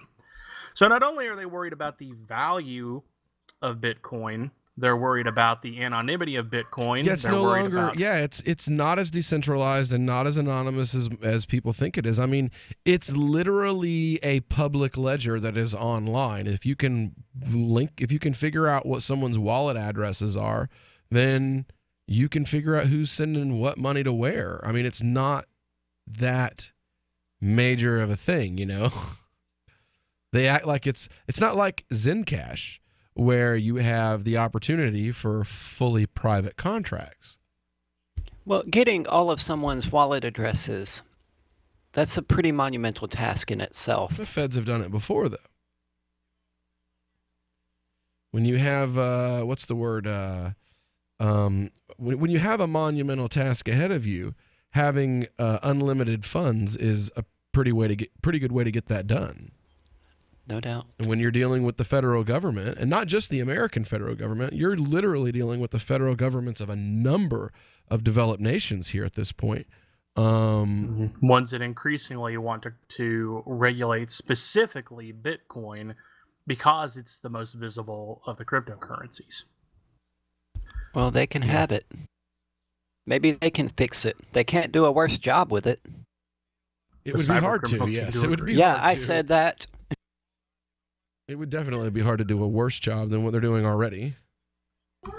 White hats, black hats, red hats, gray hats, everybody agrees use something other than Bitcoin. Did it happen to say what currencies they're moving to? I assume it would be Litecoin and Ethereum and possibly Dash. It doesn't say in this article, I assume because the writer of the article couldn't be arsed to find out, or because the cyber criminals are smart enough not to tell someone writing for ZDNet what they plan to get paid in next, because that might draw the ire of the same people they're trying to get away from. But, yeah, Litecoin, could be Dash, could be Ripple. Ripple? Fed.coin. Yeah, I mean, nobody said these were genius hackers. Just I don't know, for a while they were pretty smart and they made a lot of money. Yeah, they did. Yeah. Immoral, but mostly off people I who don't think didn't they were back up dumb. their stuff. Yep. So the lesson for our friends out there, though, is back your stuff up. Well, it's only getting started. I mean, as I said Yeah. in the chat, once we get to the Internet of Things and ransomware is infecting people's cars and houses and ovens and heating systems, it's going to be bad. It's not inconceivable that someone could write a ransomware that re-encrypts your crypto wallet, and you have to pay them crypto from the same wallet to decrypt your own wallet. Wow. All right. When we get back here on the Call to Freedom, we're going to continue on with this discussion. This is Michael Dean from the Freedom Fiends. I've run websites since 1996 and have used over a dozen web hosts in that time. AgristHosting.com is the only one that hasn't broken my heart. Agrist Hosting's uptime and service is stellar, and their DDoS mitigation is the best I've seen. That's important because if you tell the truth in this world, you'll ruffle feathers. And some people will try dirty tricks to silence your voice. No matter what the haters hit us with, Agrist Hosting keeps our websites online. If you have a mission-critical commercial presence or a world-changing activism site, you cannot tolerate any skullduggery. So go with AgristHosting.com. Have a WordPress or blog site, but you're not satisfied with performance or uptime? Or just want raw hosting? Want to pay with Bitcoin? Agrist Hosting specializes in high-performance hosting with personalized service. Go to AgristHosting.com and click on the button that says Get Hosted. That's AgristHosting.com. Cell 411 is a free app for Android and iOS that replaces government-controlled 911.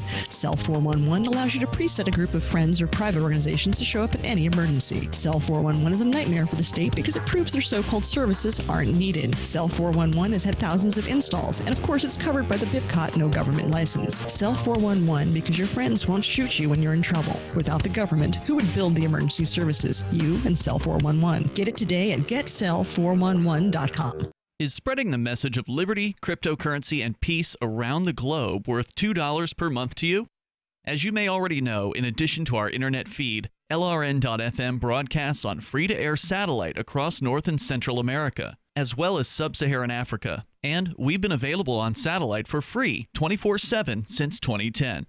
The LRN.FM free-to-air satellite signal is reaching some of the most oppressive regimes in the world, and there's no doubt our ideas are making an impact. You can learn more about the channel's impact by watching the 3-minute video at fund.lrn.fm.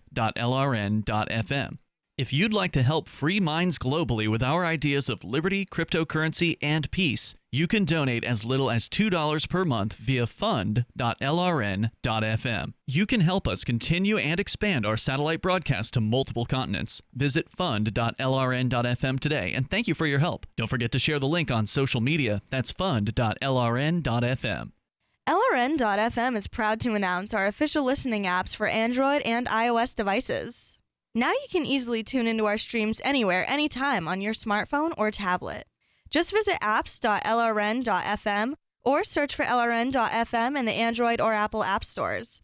Please download, rate us 5 stars, then share the link on your social media and let your friends and family know how you're listening to LRN.fm. Download it now, free at apps.lrn.fm. Catch the Call to Freedom at its new time, weekdays from 4 to 7 p.m. The Call to Freedom is the only live drive-home call-in show in the U.S. with a segment devoted to cryptocurrencies. Crypto Hour, brought to you by Helium.com, live from Vertcoin Studios in New Hampshire. Learn about what makes cryptocurrencies so great and why you should care about them. Updates on new coins and ICOs, and warnings of scams. Plus, hear from traders, whales, developers, and big names in the crypto world. You can also win crypto coins or tokens every episode. Just listen for the faucet sound and be the 5th caller to get free Dash, Litecoin, Vertcoin, Verge, or other cryptocurrencies. The Call to Freedom with Will and Aria, featuring Crypto Hour. Broadcast internationally through our BitPlus network satellite. Weekdays from 4 to 7 p.m. on LRN-FM. Help get LRN.FM into more ears. Visit promote.lrn.fm for a free bumper sticker, flyers, banners, graphics, and more. Promote.lrn.fm. You are listening to the Crypto Hour, brought to you by Helium.com, on the Call to Freedom on LRN.fm. أنتم تستمعون إلى The Crypto Hour، يقدم إليكم برعاية Helium.com. على برنامج نداء للحرية على LRN.FM. Live from the Verticoin studio, this is the call to freedom. It's the Crypto Hour, brought to you by Helium. 4 to 7 here on LRN.FM. When you kill the faucet, be color-fied to get some free coins. This is the call to freedom. That's right. This is the Call to Freedom here on LRN.FM. We're broadcasting live from the VertCoin studio. If you're listening to us internationally, then we are piping across the ether and the world to you via our BitPlus Networks free-to-air satellite system. Yay! So yeah, here we are. We've got our Crypto Hour update right now. VertCoin is trading at $3.98. I don't even want to talk about how far down that is. Zencash is currently trading at $34.34. Also not something I would particularly like to say. Down 8% from yesterday and 50% from 2 weeks ago. The current median transaction fees for Bitcoin are down to $7.56 for the first block, $6.51 for the next 3 blocks, and $4.95 for the next 6 blocks. So as the market falls, so does the cost of sending a Bitcoin. Now, the current backup in the meme pool for Bitcoin is 98,670. So again, as transaction numbers fall, as prices continue to plummet, so do your transaction fees. Maybe we can get a little, I don't know, Bitcoin that you can keep the value of without having to spend $1,000 to send one? Well, as I said Friday, I think it was, the increases in value are directly opposite to the utility of it.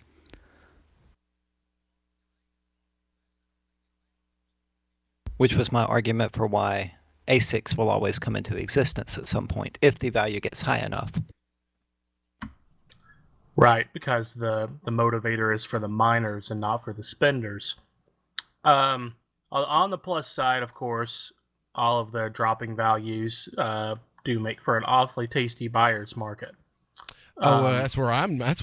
I mean, yes, I'm looking at my wallet and I'm kind of crying a little bit, but at the same time, I'm like, man, where can I scrape up some more cash? We're gonna scrape up some more. There's got to be something I can convert into money that's worth something somewhere in this house. Pick up that couch cushion. See if we can find under there. What's the transaction limit on the vending machine, Ian? $50? Much higher now. Oh, okay. Never mind. See if you can find a $100 bill stuffed in a old pair of pants somewhere and go get yourself some cryptos. Who stuffs $100 bill in a pair of pants? What? How much money are you swimming in? I've done that before. I've looked in an old PayPal account and found $300 I didn't realize I had. Well, that's PayPal. So sometimes you have cash that gets misplaced. I had me and my wife got in a fight one time about some money that was lost, and we found it like literally the next year when we were in a really bad way, and I put on like a jacket I hadn't worn in a year, and there was the money that we were missing in the inside pocket of the jacket. Like half a month's rent. Sweet. Yeah, so yeah, it can happen. No wonder you like storing your wealth in crypto so much. You're a disaster with cash. Just leave it laying anywhere. Hey, at one point I was doing the same with crypto and had wallets on one computer, one laptop, one phone, another phone, and different crypto specific wallets. It was a mess. I'm sure I have coins floating around out there. So I know I have some that are encrypted and I'll never be able to get again. But aside from that, I'm sure I have some out there that I've just lost. Yeah, everybody's got stuff out there that they've just lost. Money that's just lost, crypto that's just lost. I mean, I've got a wallet that's so old it can't be restored. Like, I'll have to find some techie who has the ability and then split the, like, I don't know. It was $65 worth of Bitcoin, and that was in 2013, I think. So it's like maybe 0.3 Bitcoin or something like that. So now it's probably worth like $3,000. But I'll have to find some techie and then split it with him because I can't restore that wallet. You know, to be fair, though, to you, Will, I did get a piece of paper in the mail just today about all of the money that I lost pointlessly that's, you know, gone forever all throughout the last year. It's called my W-2. Sorry. Yeah. I can't help it. Every time I hear about you paying taxes, I want to cry a little bit, and then I kind of laugh a little bit. Oh, it's absurd. The things that I could do with all this money that's just sitting there in Social Security that I'm never going to see. Well, yeah, you're never going to see that. It'll be never. I'm waiting on one of you guys to bat. I can't be the only one talking here. Well, I mean, Social Security is going to be dissolved long before we retire. Or we'll be like old Benjamin or whatever his name was in Animal Farm, and they just keep pushing it back until we die of old age or get sent to the glue farm factory. Oh, I'm... You know, I do remember the glue factory part of Animal Farm. I don't remember which one old Benjamin was. Oh, Benjamin was actually the mule. It was Boxer who was sent to the glue factory. Boxer. Poor Boxer. He should have seen it coming, though. He really should have. No, Will, I'm trying to talk here. I gave you guys a chance to laugh at me and said you got all quiet and commiserated, pondering so sadly all the money that I could have had invested in the crypto market today that instead went to the government, and now I get to fill out a form to see if they'll give me any of it back. Probably not this year. Nah. Well, anyway, we'll be back here in no, we're not. No, why did that? Oh, I forgot to close the last one. Duh. That's going to be, I'm going to have to remember it every time. Anyway, so yeah, guys, where's the story you were talking about, Tom? You completely sidetracked us, and now I'm lost. You took us down this, what's the word? You took us down a rabbit trail, and now we're lost in the woods. I took us all the way to the glue factory. You did. You took us all the way to the glue factory. I can't even find the story we were talking about before now. We were talking about how... the ransomware story. Yeah. Bitcoin, you got to hear this. Bitcoin is now, the transaction fees and the loss of anonymity in Bitcoin is so bad, criminals are now moving on to other coins to scam you through. That's just great. It's they don't want to wait 2 hours on the money that they scam you out of. Or pay $35 to transfer it to their wallet. You were asking what other coins that they're into. Apparently, Monero is a big one, according to this article, with the cyber criminals. Monero, Ethereum, and Zcash are the three that they're turning to as Bitcoin becomes so untenable that even the crooks don't want it.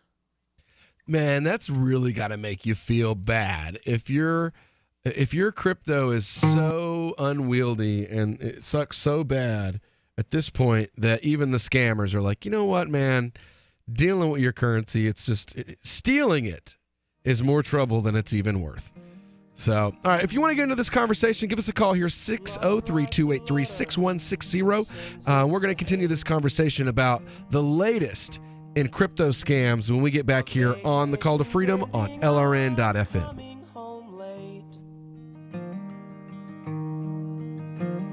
The weather was fine and the ocean. We've all heard about blockchain assets like Dogecoin, Ether, and Ripple. Bitcoin isn't the only player in the blockchain game any longer. And for those of us wondering how to get our hands on these digital assets, finally, there's a solution. Shapeshift.io allows you to buy and sell between your digital assets and Bitcoin instantly between your own digital wallets. I've used it with ease. Shapeshift.io. There's no account or email address needed. You send them the crypto you want to sell, they send back the crypto you want to buy. It's that easy. Shapeshift.io. Hey, I'm LRN.FM Program Director Ian Freeman. If you're listening to our free-to-air satellite feed in North or Central America, heads up. We've been on the same channel on the Galaxy 19 satellite since 2010, but now our satellite provider is moving us to a new channel on a different transponder. The original channel will stay on the air until the end of February to give you time to transition without any loss of service, so don't delay. I've posted the new channel details at sat.lrn.fm, but in case you're listening with no internet access, if you do a blind scan on your receiver, you should see the new channel at transponder 12, 11,936 megahertz, horizontal polarization, symbol rate 20,000, FEC 3/4. All that information is at sat.lrn.fm, as well as a link to our Patreon where you can support our channels for just $2 a month. Visit sat.lrn.fm for more information about our international satellite channels, and thanks for listening to LRN.fm.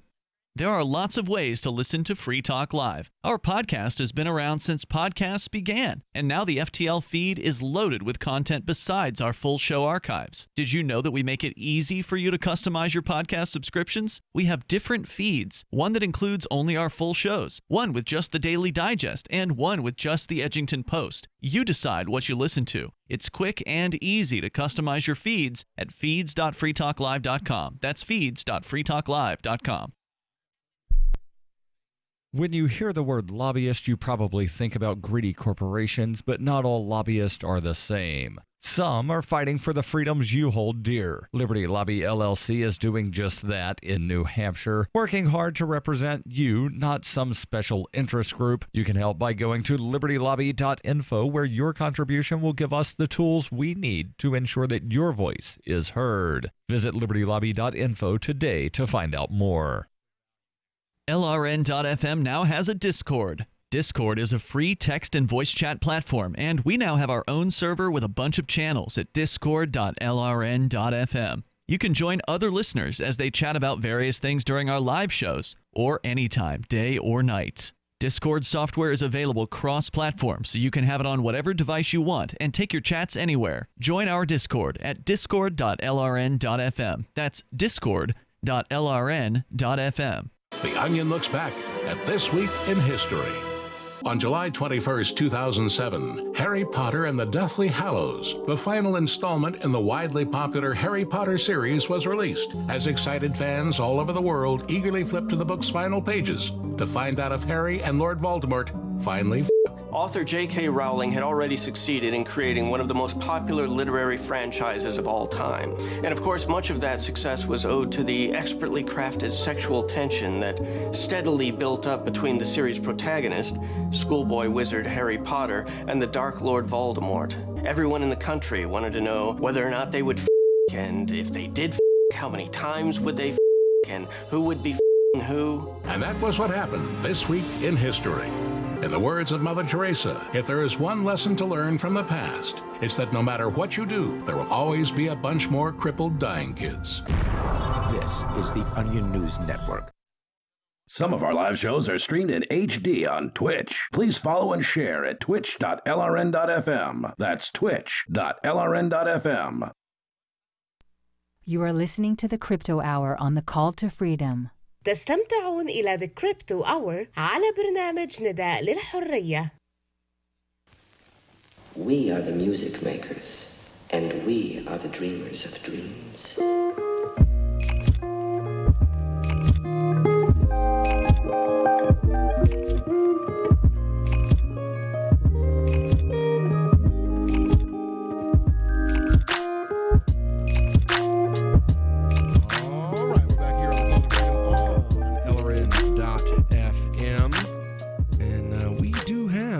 We've got a caller on with us right now. We've got Pepper on. He's listening on Twitch from San Francisco. How you doing today, Pepper? What do you think, and why do you think it? Wow, that's a wide question, but I was pretty good. But I was calling to kind of follow up on what you guys were talking about a couple days ago, maybe Friday, about bad customer service from crypto exchanges, and so it sparked some ideas with me because I do some customer support and technical support now, and mine's for a software, and it's a small company, but it's popular, so we get all kinds of different questions. And I've got experience where we tried to offer phone support and we offer email and that, like online chat, like you can just have a chat right there in the window. And I see the difficulties in it, and I see that for crypto to kind of become mainstream, the exchanges are unfortunately going to be the gatekeeper for that. And to do that, can you imagine people calling in and asking me included, all of our newbie questions about crypto and trying to have someone explain that to them all the way through? Yeah. And so the challenge, and I look at it from explaining semi-technical things that's in my world, and the amount of time that takes makes it completely impossible. So we're, for people to call into say at a Coinbase or something, the reason that Coinbase will want to offer that is simply for like a legitimacy reason, and for the very, very most basic answers, like how do I recover my password, or how do I, super easy ones, not to explain how to create a wallet and do the 12-word, all these kinds of things. Those things need to be done by people like you guys, like all of us that are out there promoting this because we're just into it, or we're just into this for whatever our reasons are. Some of it people are financially interested, and other people, like, I just want it for the world-changing aspects of it. And so, that's I guess one thing that's definitely out there is like everybody that's into cryptocurrency, we're all in. A lot of us are all into it for different reasons. You've got like old hats like myself or Ian or like Mark Edge, who've been, or like we're people we've been dealing with cryptocurrencies. Davi Barker, Davi Barker introduced me to Bitcoin because he was working for, I think, antiwar.com as a writer, and they were paying him in Bitcoin. That and another libertarian site he was working on. And that was how I even learned Bitcoin existed, was because I met Davi in 2011, I think, and he introduced me to the world of cryptocurrency.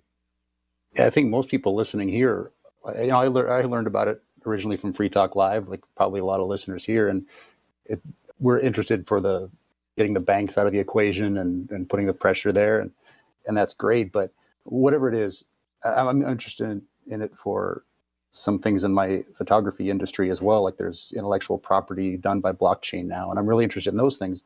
But whatever it is, there's going to be a lot of us are going to need to help guide people to places that are legitimate, non-scams, give them advice, sit down and help set up a wallet, for instance, because this is why cryptocurrency check exists. Literally. I mean, that's what it does. That's a perfect example. Thanks. And I just saw that from listening to you guys. I just punched it up the other day. Usually I'm listening in the car or something. I can't punch it up, and I finally got a chance to. So exactly. Great job there, but all of us just individuals kind of grab a word from politics, grassroots style, just out there talking it up. And I wrote down a couple things because I figured I'd be nervous once I was on here talking. So, but we all want it to come into the mainstream, right? So I think I hope that some of those exchange type people are going to eventually pay attention to this, because I've had really bad customer service as well from Binance, which took forever just to get back an email with an answer that I asked a question and said I'd already done these things, and they replied with the same things that they were recommending I do the same things I said that I had already done. So they just they're slow. They're slow, and they don't do a bad job. I had Kraken one time, like 3 emails in a row, ask me to email the same information that I'd already emailed them 3 times. And I had to remind them, I've already emailed you that during this point in the conversation, And because it's when you've got on Yahoo, you've got a long chain of all these emails. They're all connected together as one big conversation. I'm like, just click the thing and scroll up 4 emails. I sent it to you there. Then scroll up 3 more emails. I sent it to you there. Now scroll up 5 more emails. And I sent it to you there. So could you please stop asking me for the same information I've sent you 3 times in this conversation already and fix my problem? And that's how I ended up getting scammed, was I started looking for other ways to solve the problem. And I found a fake phone number that when I called it, if you called it 5 times, they would answer it as 5 different exchanges. Every time you called, they would be like, oh, this is Coinbase. Oh, wow. GDAX, customer service. Kraken, customer service. Hello, this is Bittrex, customer service. So, I tell you, those guys. They know that the customer service for this community is so bad, and people are so desperate for someone to just act like they care about their problem or going to do something about it, that every one of these companies now can be phished through the same phone number. And it's the opportunity for the biggest new the exchange that really takes off, because I think we all agree that this whole crypto thing is still barely not even in infancy, more like an embryonic stage, I would say. Mm-hmm. And I think that the next big, or some of the biggest exchanges that take off as the mainstream adopts this, they're going to find a way to be trusted, whether that means the way that they handle their support or not, that they're going to be the ones where you can trust who you're calling, that they'll get back to you, that they'll listen to you and all that. And that's going to be, I think that's where the opportunity is, rather than exactly what coins they offer or whatever that is. I think it'll be, and Coinbase might be that one because they already have the newbie version. And so just coming from me that only has been in this seriously, I've been watching for years, but only been seriously into it for a couple of months. And I had to go out and decide who I was going to trust to wire money to and hold this until I figured out the wallets and all that.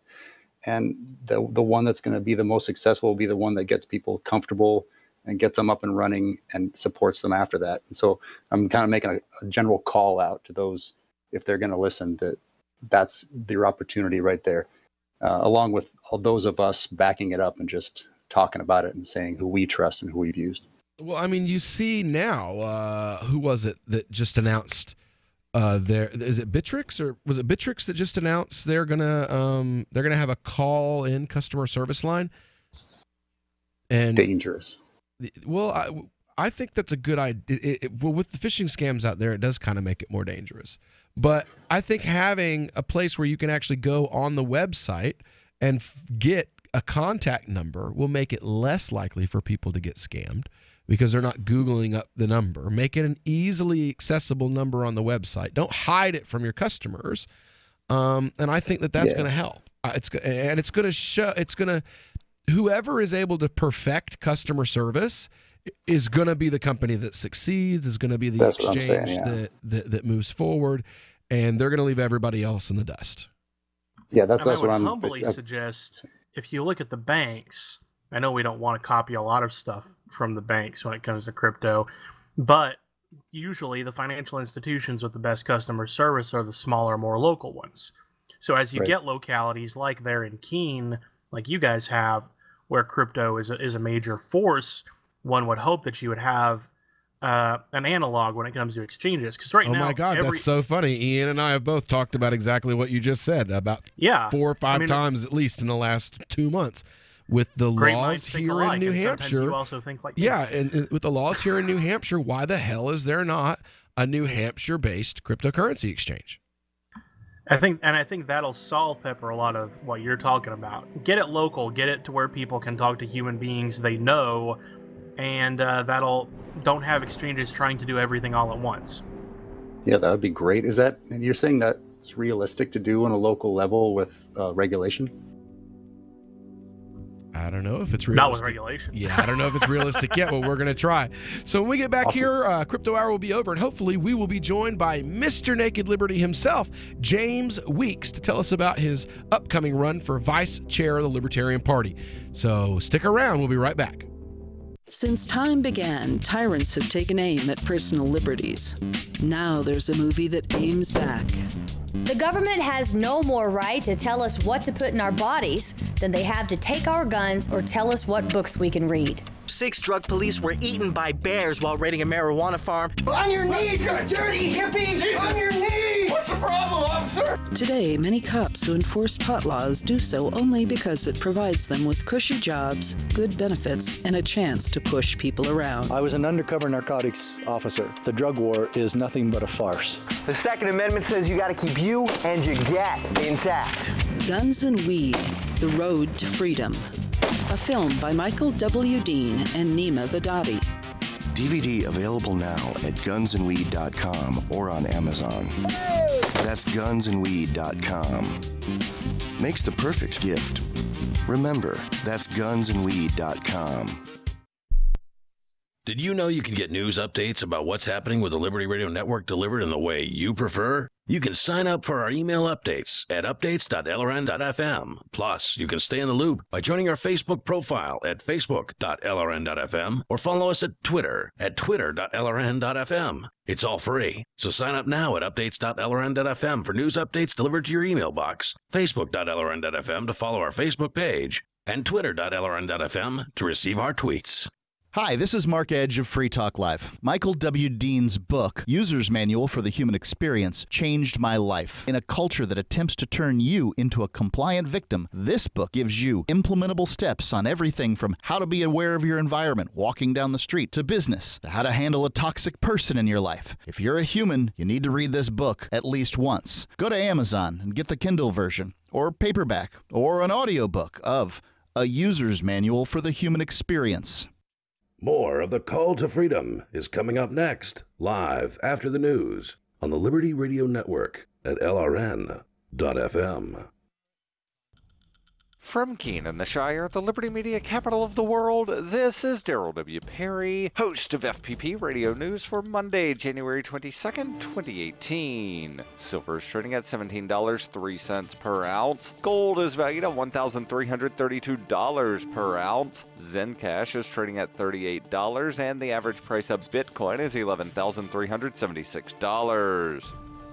Antiwar.com reports over the weekend, reports have emerged suggesting that the Pentagon is in the process of considering another escalation of the Afghan war, with proposals pushing another 1,000 U.S. ground troops being sent to the country soon. The U.S. had 8,500 troops in Afghanistan last August when President Trump announced his escalation, and has an estimated 14,000 there now. The U.S. Army leadership is said to overwhelmingly back the proposal to add another 1,000, though Defense Secretary James Mattis has not formally signed off on it. If approved, the plan would be to add these troops to the brigade that is embedded with the Afghan troops on the ground, meaning many would be heading into direct combat. Some military officials are conditioning the deployment on sending more heavy weaponry to the country. When Trump's escalation was announced, it was widely expected it would involve more deployments down the road, and was just a general commitment to keep throwing troops at a 16-plus year war as opposed to a single buildup.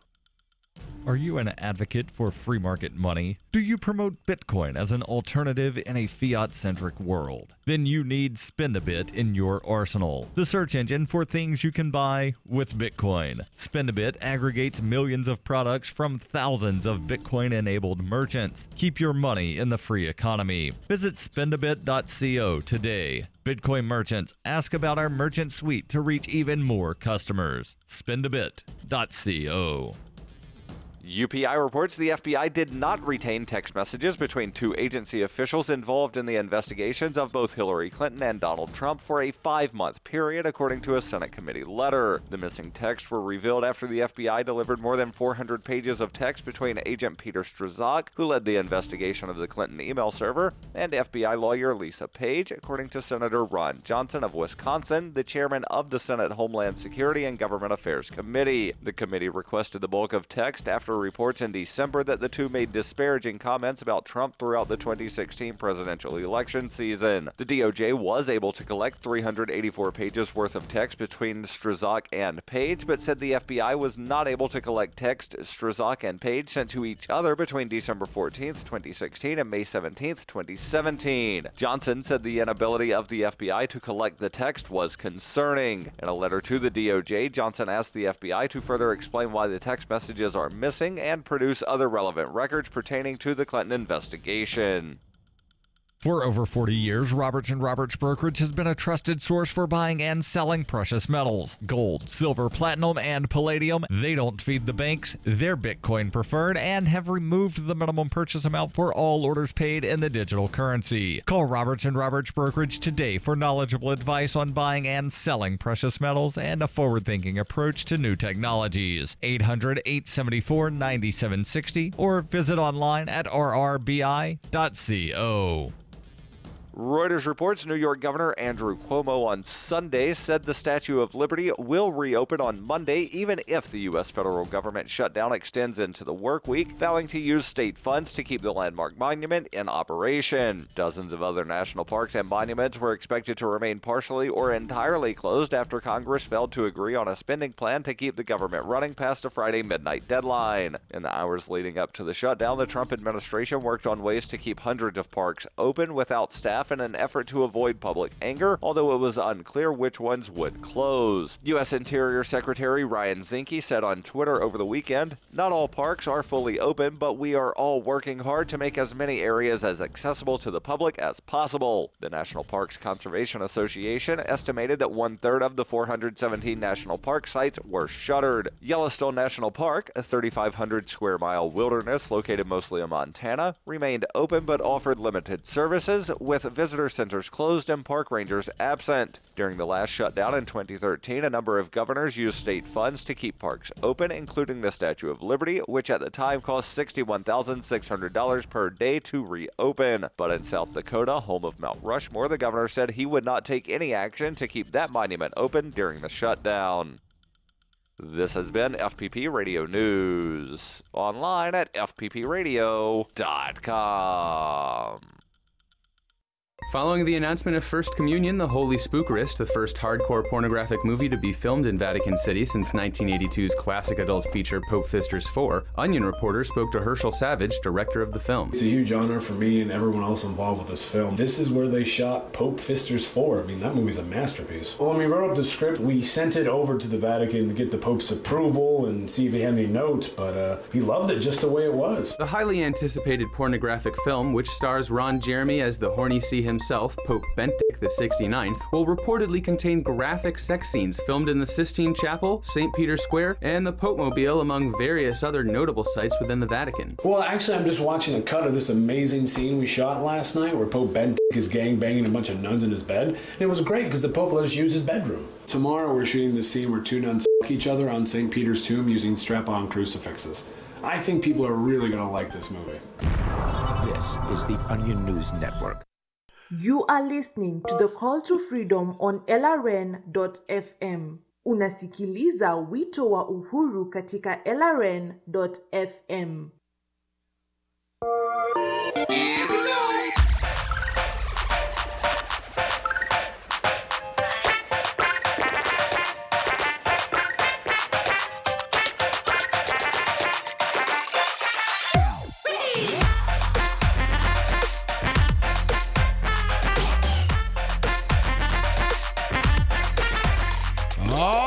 Welcome back here to the Call to Freedom on LRN.FM.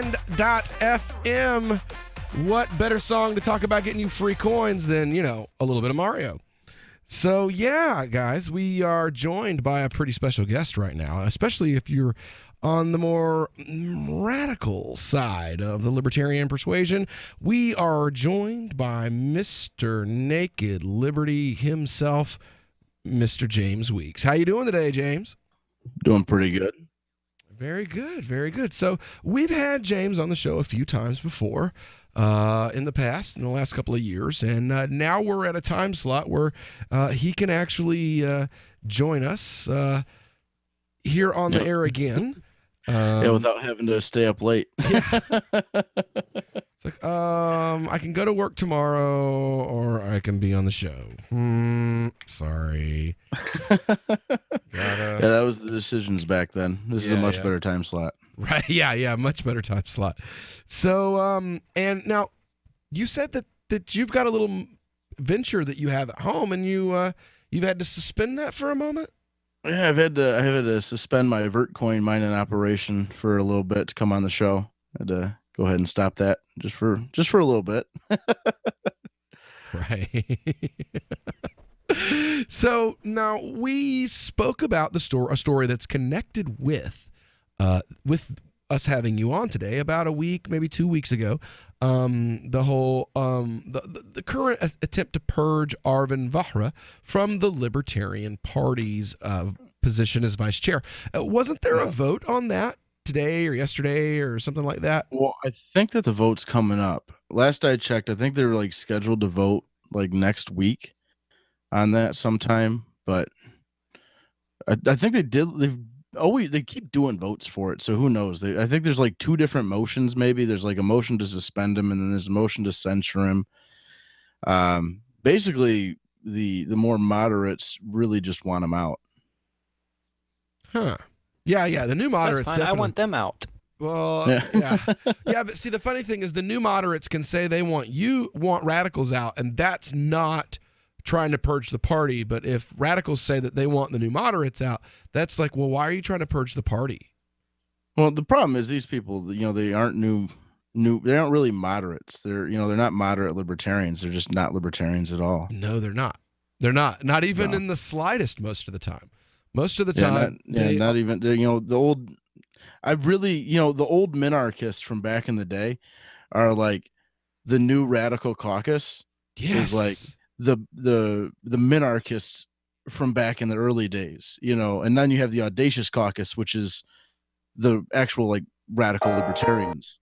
Yeah. So the party's really structured funny, where who used to be considered a minarchist, is now considered the radicals in the party. Yeah, well, I mean, you've got a person who is associated with the leadership in the Radical Caucus leading the charge to oust Arvind Vahra right now. Right. So, well, Arvind's a member of the Audacious Caucus, so it would seem fitting that they'd want to continue that and fight. She sucks. So, moderates always want to kick out the actual radicals. Well, I mean, this is literally someone who I served on a position for the party.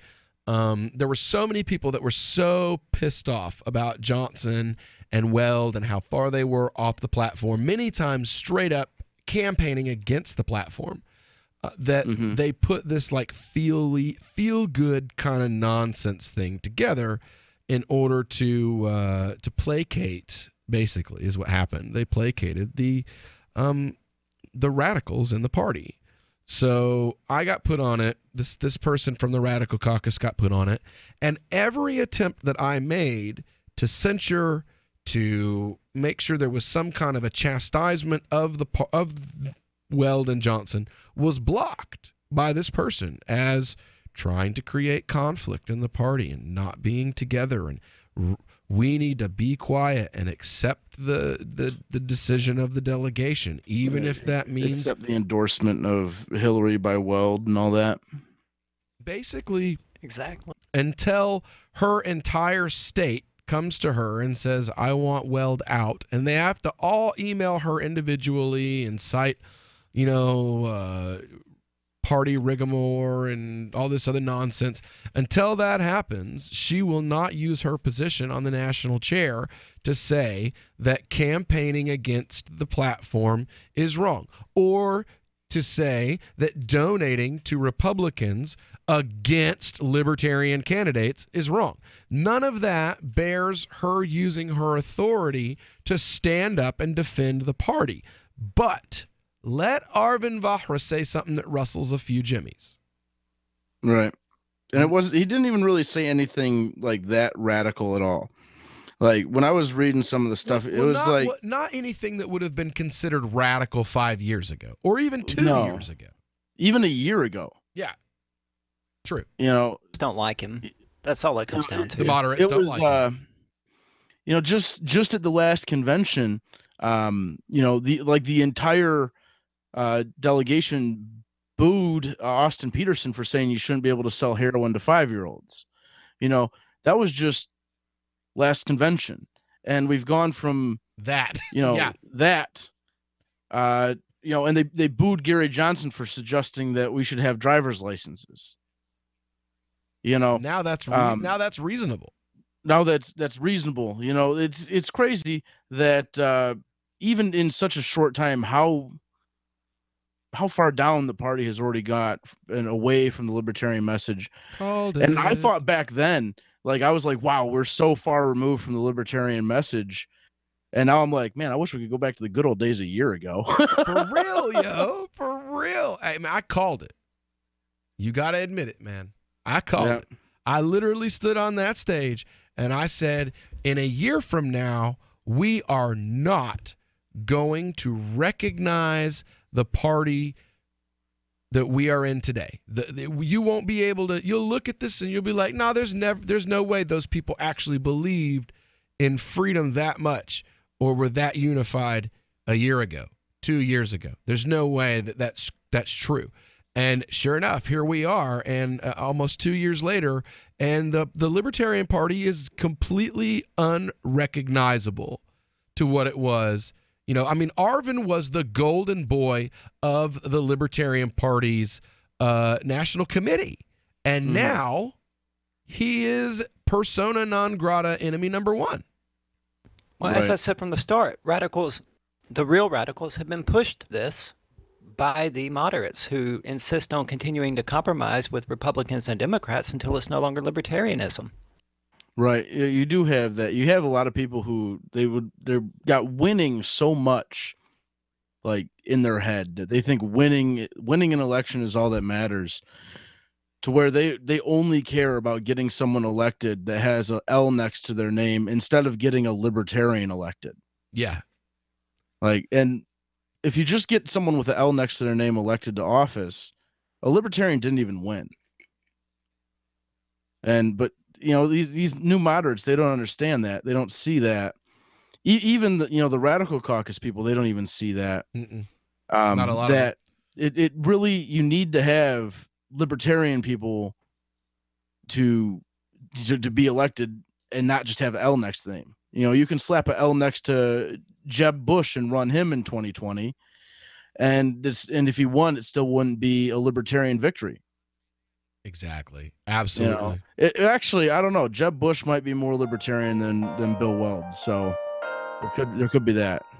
Ouch. All right. Well, you got any questions for James Weeks here, Mr. Naked Libertarian himself? Give us a call here, 603-283-6160. Again, that's 603-283-6160. And we still got 2 free Vertcoin to give away to the next caller that calls in. So if you haven't won before, you should give us a call. We'll be right back here on The Call to Freedom.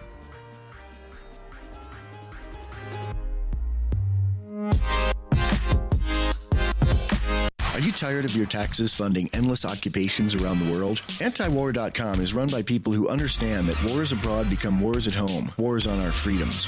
Antiwar.com is dedicated to bringing you the latest in news, views, interviews, and reviews from the top movers and shakers in the anti-occupation movement. Antiwar.com has it all, from thorough foreign policy analysis to interviews with whistleblowers who used to run the military-industrial complex. Anti-war, pro-free market. That's antiwar.com.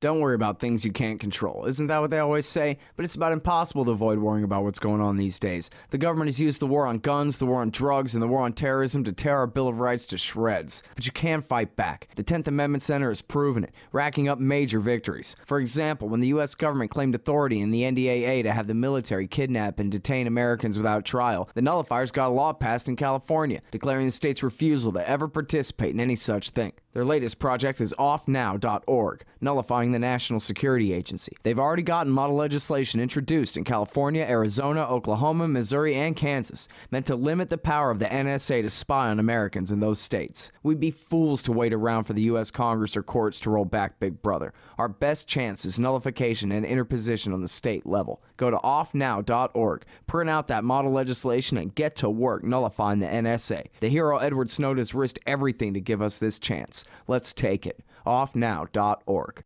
Imagine someone in your community getting in their car, turning on the radio, and hearing the Liberty Radio Network. You can make that vision a reality with your own micro radio station. Visit broadcast.lrn.fm to learn how you can put our programs on the air in your area. You can have LRN.FM running around the clock, and you can even add in your own local shows. Building a radio station is simple, but programming isn't. That's where LRN.FM comes in. Learn more at broadcast.lrn.fm. That's broadcast.lrn.fm.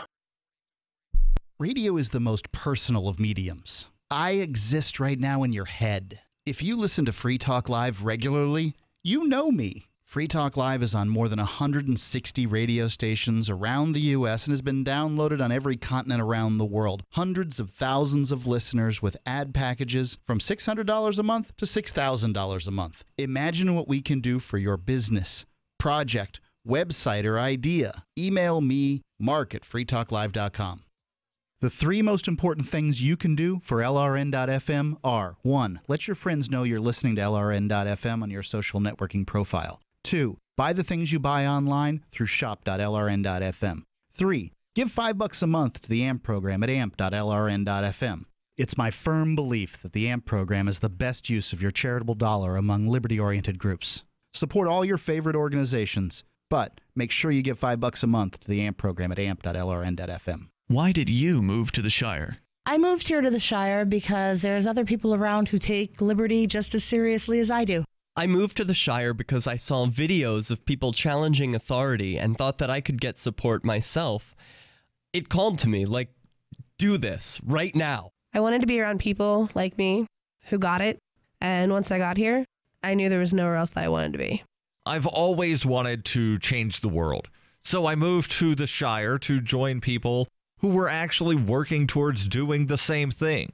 The people here are awesome, loving, and positive. It was for the adventure and for the feeling of something important is happening here, and I just wanted to come to sort of be part of that. Visit ShireSociety.com to read and sign the Shire Society Declaration and learn the reasons why, if you love liberty, you should immigrate to the Shire. Plus, add yourself to the Shire map at ShireSociety.com. That's ShireSociety.com. Love what we do? Please help support our international satellite channels at patreon.lrn.fm. That's patreon.lrn.fm. You are listening to The Call to Freedom live on LRN.fm. تستمعون إلى نداء للحرية مباشرة على LRN.fm.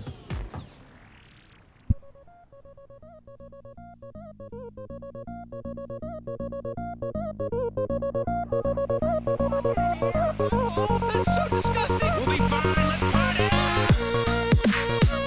Let's party.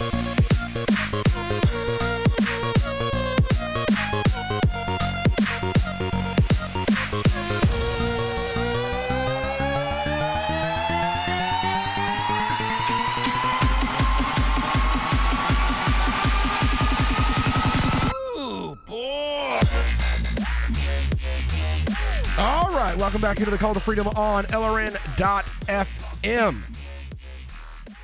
We are broadcasting live here from the VertCoin studio in beautiful Keene, New Hampshire. And we have got a caller on the line, a lucky winner here to claim 2 free VertCoin. We've got Daniel listening us on Twitch in Orlando. How are you, Daniel? That's right. Hi, how you doing? Very good, very good. So I've been told to ask, when are you going to move up here to New Hampshire where you can actually spend your cryptocurrencies in your everyday life? Oh, man, I don't know. I mean, that would be nice, though. Right. So what we've got here for you, I've got 2 free Vertcoin. They've been provided for us by our wonderful sponsors over at Vertcoin in the Vertcoin Discord chat room. They've actually been filling up our Vertcoin faucet all weekend long. So we've got plenty of free Vertcoin to give away this week. You just claimed the first 2 free Vertcoin.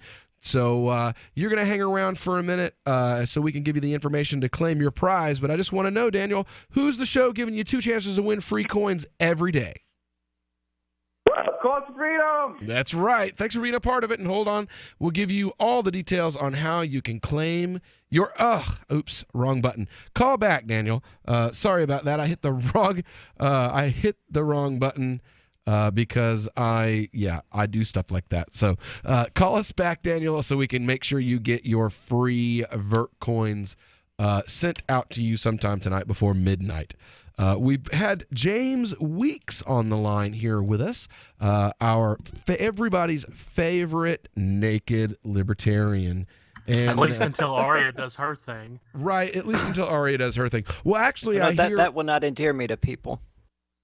Well, I keep hearing that it's going to be like it's going to be like a big strip off, like C. Michael Pickens and Aria and a couple of people, it would seem, are planning on, not me. See, that's what I'm saying. We had to come up with something new, though. It's time. I mean, James did something clever and original, and everybody's like, me too. It works, right? It's time tested. We know it works. And that's how you earn. There's merit badges from the Audacious Caucus for that very thing. So. Oh, there are merit badges for stripping on stage. There I are. love it. It's the best. Now, speaking of Audacious Caucus, Radical Caucus, that kind of thing, you've also got Steve Sheets, who is an officer in the Audacious Caucus, who is who's running against you. So what do you think about... Steve Sheets not in the Audacious Caucus. Not Audacious, the Radical Caucus. Yeah, he's Radical Caucus. Yeah, Steve Sheets is a member of the Radical Caucus. He's an officer. What are your feelings about running Radical versus Audacious? Well, Audacious is going to win. I mean, we got 2 Audacious candidates, technically. I mean, both me and Arvin are Audacious Caucus.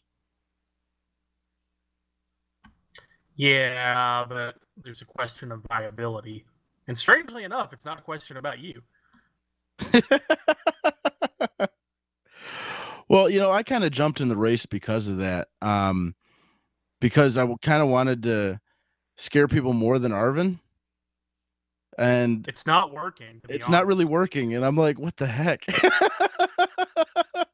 As I said on last week's show, James, to our knowledge thus far, you stick to stripping in front of adults.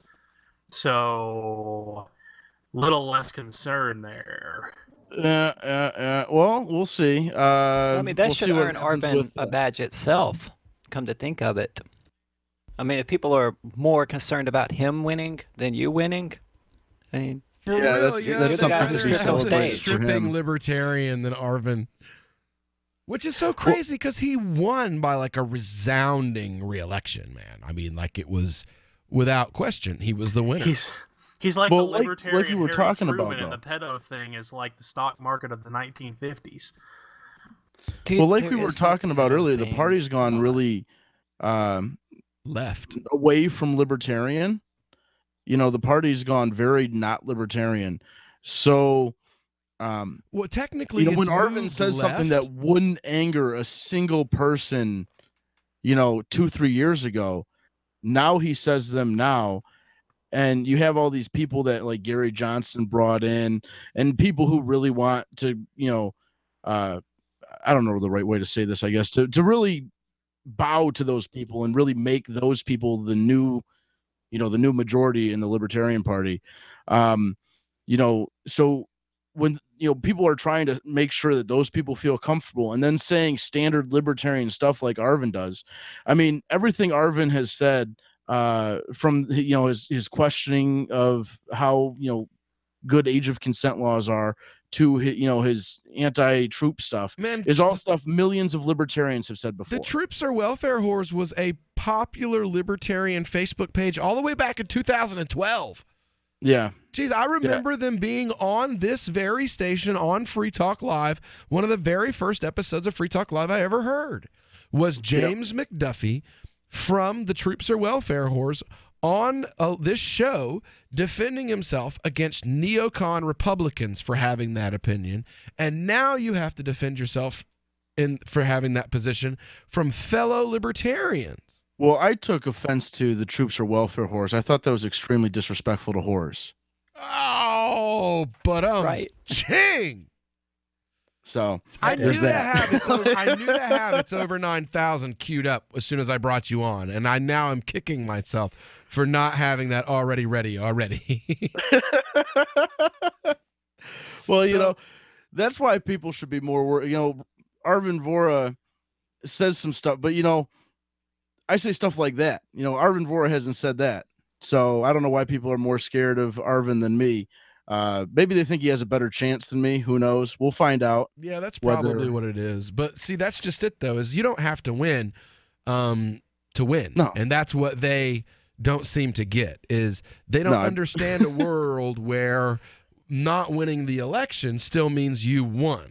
They can't understand that. Their brain is not wired to understand nuance in that way. Yeah, I mean, when I ran for chair, I even said that. You know, I was during the debate the night before.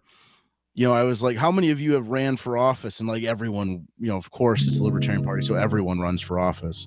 You know, and I was like, "Oh, how many of you won?" And there was like 3 people with their hands up, and I was like, "How many of you feel like you didn't win?" And everyone's hands went right back up. You know, or the other way around. You know, how many feel like you still won? You know, and everyone's hands went. You know, even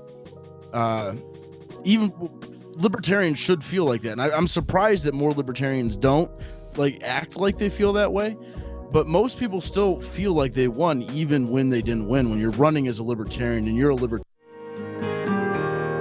So the protection of life, liberty, and property is what the Free State Project is all about. But it's an effort to move 20,000 people who understand. It's about demonstrating to the entire country that, yeah, we can have a free market, a truly free market. Making it just a freer, great place to live.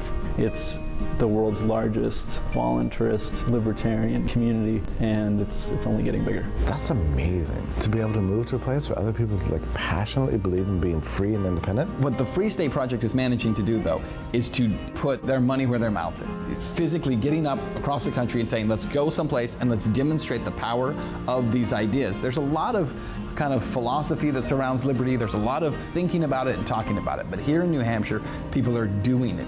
101 Reasons Liberty Lives in New Hampshire, a documentary by Free State Project Early Movers. Watch it free at 101reasonsfilm.com. 101reasonsfilm.com. This Your Family Today tip is brought to you by Ovaltine. Give your kids the nutrition they need to be their best. Visit us at ovaltineusa.com. Telling your child about healthy food choices is important, but showing her what to eat goes a lot further. Have her help create the grocery list, then bring her to the store with you. Picking out healthy foods together helps kids get in the habit of thinking about what they're eating every day. For more tips like these, visit us at parenthood.com/yourfamilytoday. Email is easy, instant, and free, and that can be real embarrassing. Email lacks the eye contact and body language you get in face-to-face conversation, or the tone of voice and other nuance you hear in a telephone conversation. Email is just words, often few words. We're all smothering in spam, so we often reply in terse fashion that's easy to misunderstand. And email doesn't cost you a postage stamp, and it lacks the deliberation time it'd take to walk to the snail mail box. So it's easy to succumb to the "oh yeah" stimulus response trap. When in doubt, don't snap back at snippy messages you get. You may have mistaken the sender's intent. And unless you're sending AOL to AOL, there's no unsend. For more tips on critical communication skills for the way things are now, hit survivalspeech.com. I'm Holland Cook. Did you know we've taken our LRN.FM telephone listen line to a new level with the LRN.FM audio on demand line? Now you can call 712-770-8447 anytime and listen to LRN.FM's live feed. And you can listen to a bunch of our original shows on demand. Long distance fees may apply. Just dial 712-770-8447 and choose from the menu. 712-770-8447. Free Talk Live. Our education system is frankly government-run, government-funded, and we're dumbed down. You could go down the laundry list of the different things that people would admit that the government did wrong or botched up or cost way too much, and it still doesn't have any effect on them. They still just bounce right back and say, well, we need government to do all these things. Well, yes, they make some mistakes. Yes, they spend billions of dollars too much. Sure, they kill innocent people around the world, but we need them. We have to have them do these things. I find it quite amazing that, you know, they say the first thing they seem to do is, like, turn to government. They've got the solution somehow. Yeah. Goodness knows they That's what they've been programmed to do by the government schools. Exactly. Brainwashed. Absolutely brainwashed. And they're so dumb about it, they believe it's the case. However, you then ask the next question, if you dare to, is you say, well, okay, well, would you trust any politicians? And the first answer is no way. Right. Free Talk Live, 7 nights a week from 7 to 10 Eastern, live on the Liberty Radio Network at LRN.FM. This is the Liberty Radio Network, broadcasting the latest liberty-oriented audio content 24 hours a day at LRN.FM. This is Angel Clark, and you're listening to The Call to Freedom on LRN.FM. Master of your universe.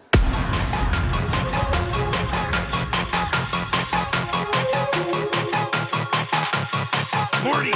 Rick? Where are you? On my workbench, Morty. You're not going to regret it. The payoff is huge. Turn myself into a pickle, Morty! Boom! Big reveal. I'm a pickle. What do you think about that? I turned myself into a pickle!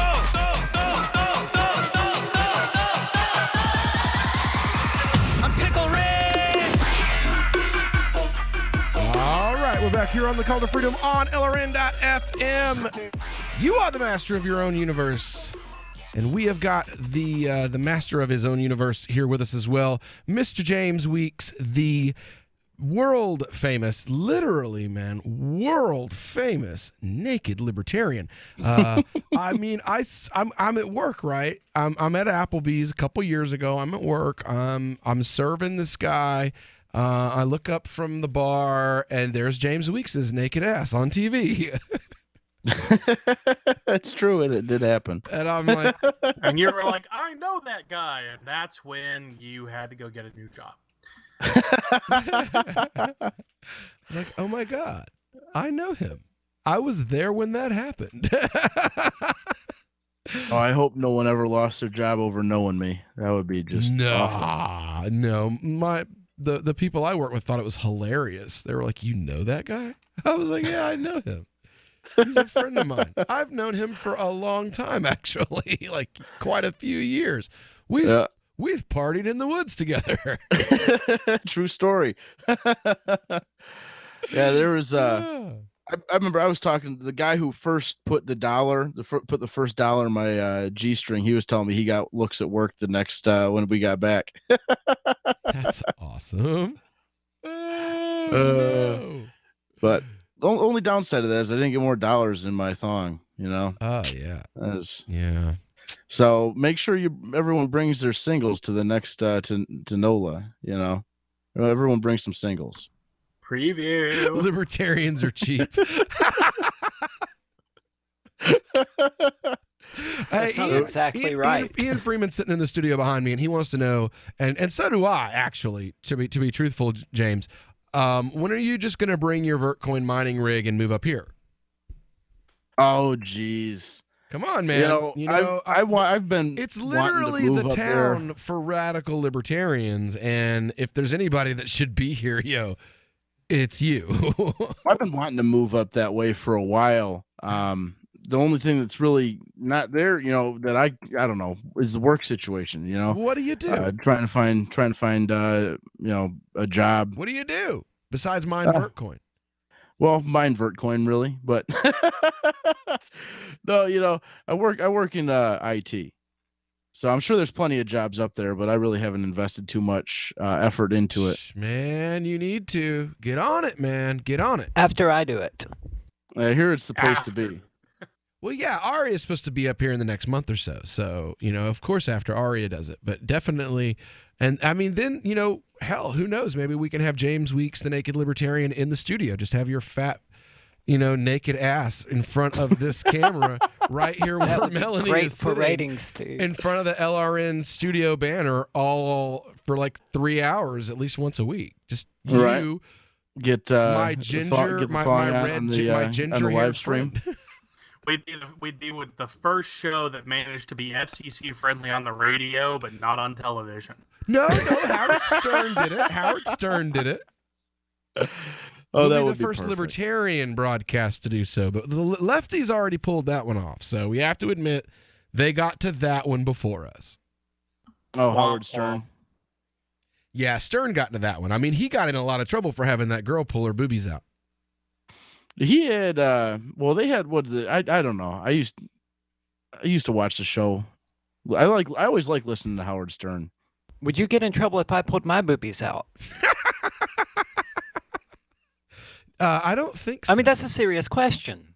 That is, you know what? I wonder if a transgendered woman exposing her breasts, I wonder if it matters. At what point did they not become okay? C cups? Well, yeah, I'm curious I think about that that. they would probably do it something along the lines of identifying as. Because that's at least Facebook's rule. That's the social justice warrior That's side of the- censorship. That's the Facebook rule anyway, how Facebook does it. Because there was people that did an experiment like that, and they posted. I remember seeing it. They posted this, topless, transgendered actress or something. I don't even think free it the was nipple, man. transgender. I don't even think. I think that they were just trolling. I think it was just a cisgender woman.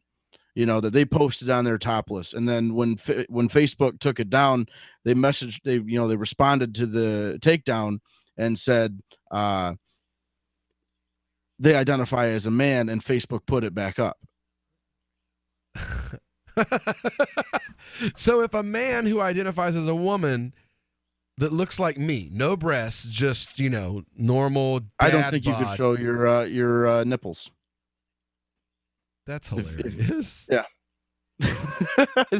And proof that our society is insane. For real, man. Like the world has That's gone to hell in a handbasket. But I don't know if the FCC would follow Facebook rules or not. Probably not, but who knows? So basically, like, if my old lady posted a topless picture of herself on Facebook and said, "But I've decided I now identify as a man," that would not be offensive. And if I pasted a Well, it picture, might be a problem for you. yeah, well, yeah, but I mean, if I did it and was like, and I've decided I'm now a woman, Facebook would take that down. Yeah, but That it's is not the the nipples. They would. They have blocked a few of my Okay, so pictures, here we go. actually. How about this? How about I get Oh, like they've C got- cup they've pulled Aria. implants, which no, it's not happening. But say I got C cup implants, but I still identified as a man. Well, they did have. There was a guy who did that on a dare that was on the Howard Stern show. I remember listening to that. That was years ago. He got C cups. He got on a dare. implants on a dare, Oh, that's great. and then he just kept them.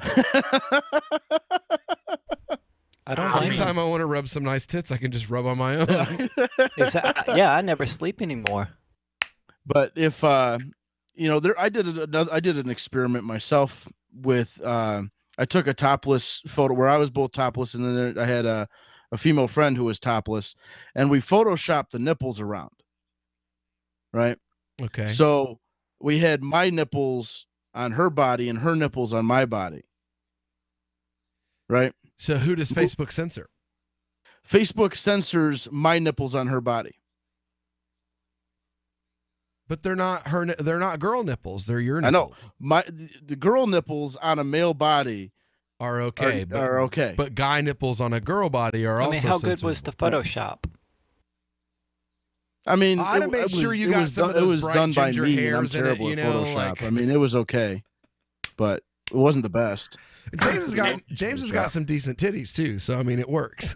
Hey, Will, That's you true. know that note, True story. You know that note you were going to leave for Daryl about the caller who said the S word? You might have meant it to say, Daryl, please delete the S word in the entire last hour of the show. Right. I don't think the FCC. I don't think that we're going to get put off of iHeartRadio because we're talking about photoshopping man nipples onto female bodies to see. I would if we like can to get say it kicked hello off again of to our Facebook. new people in Texas. All right. I would also like to once again say hello to our new listeners in northeastern Texas. Anyways, you have me on after a long time and not having me on. And what did I do? I got the show talking about nipples. Right. This is what happens when we have the Audacious Caucus on the air, folks.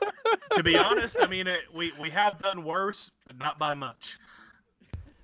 Just don't mention Japanese panties or whatever around Tom, and we should be okay.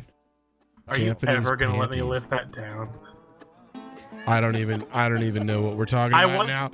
We're so far down the rabbit trail so far. We're probably never coming back. All right, when we get back here, we're still hopefully going to have James Weeks on with us. We're going to continue Hopefully with gonna have a show. with the last segment, possibly the last segment ever of the Call to Freedom here on LRN.FM. So if you want to be involved, give us a call 603-283-6160 and you better listen out because we still haven't had that drone go overhead.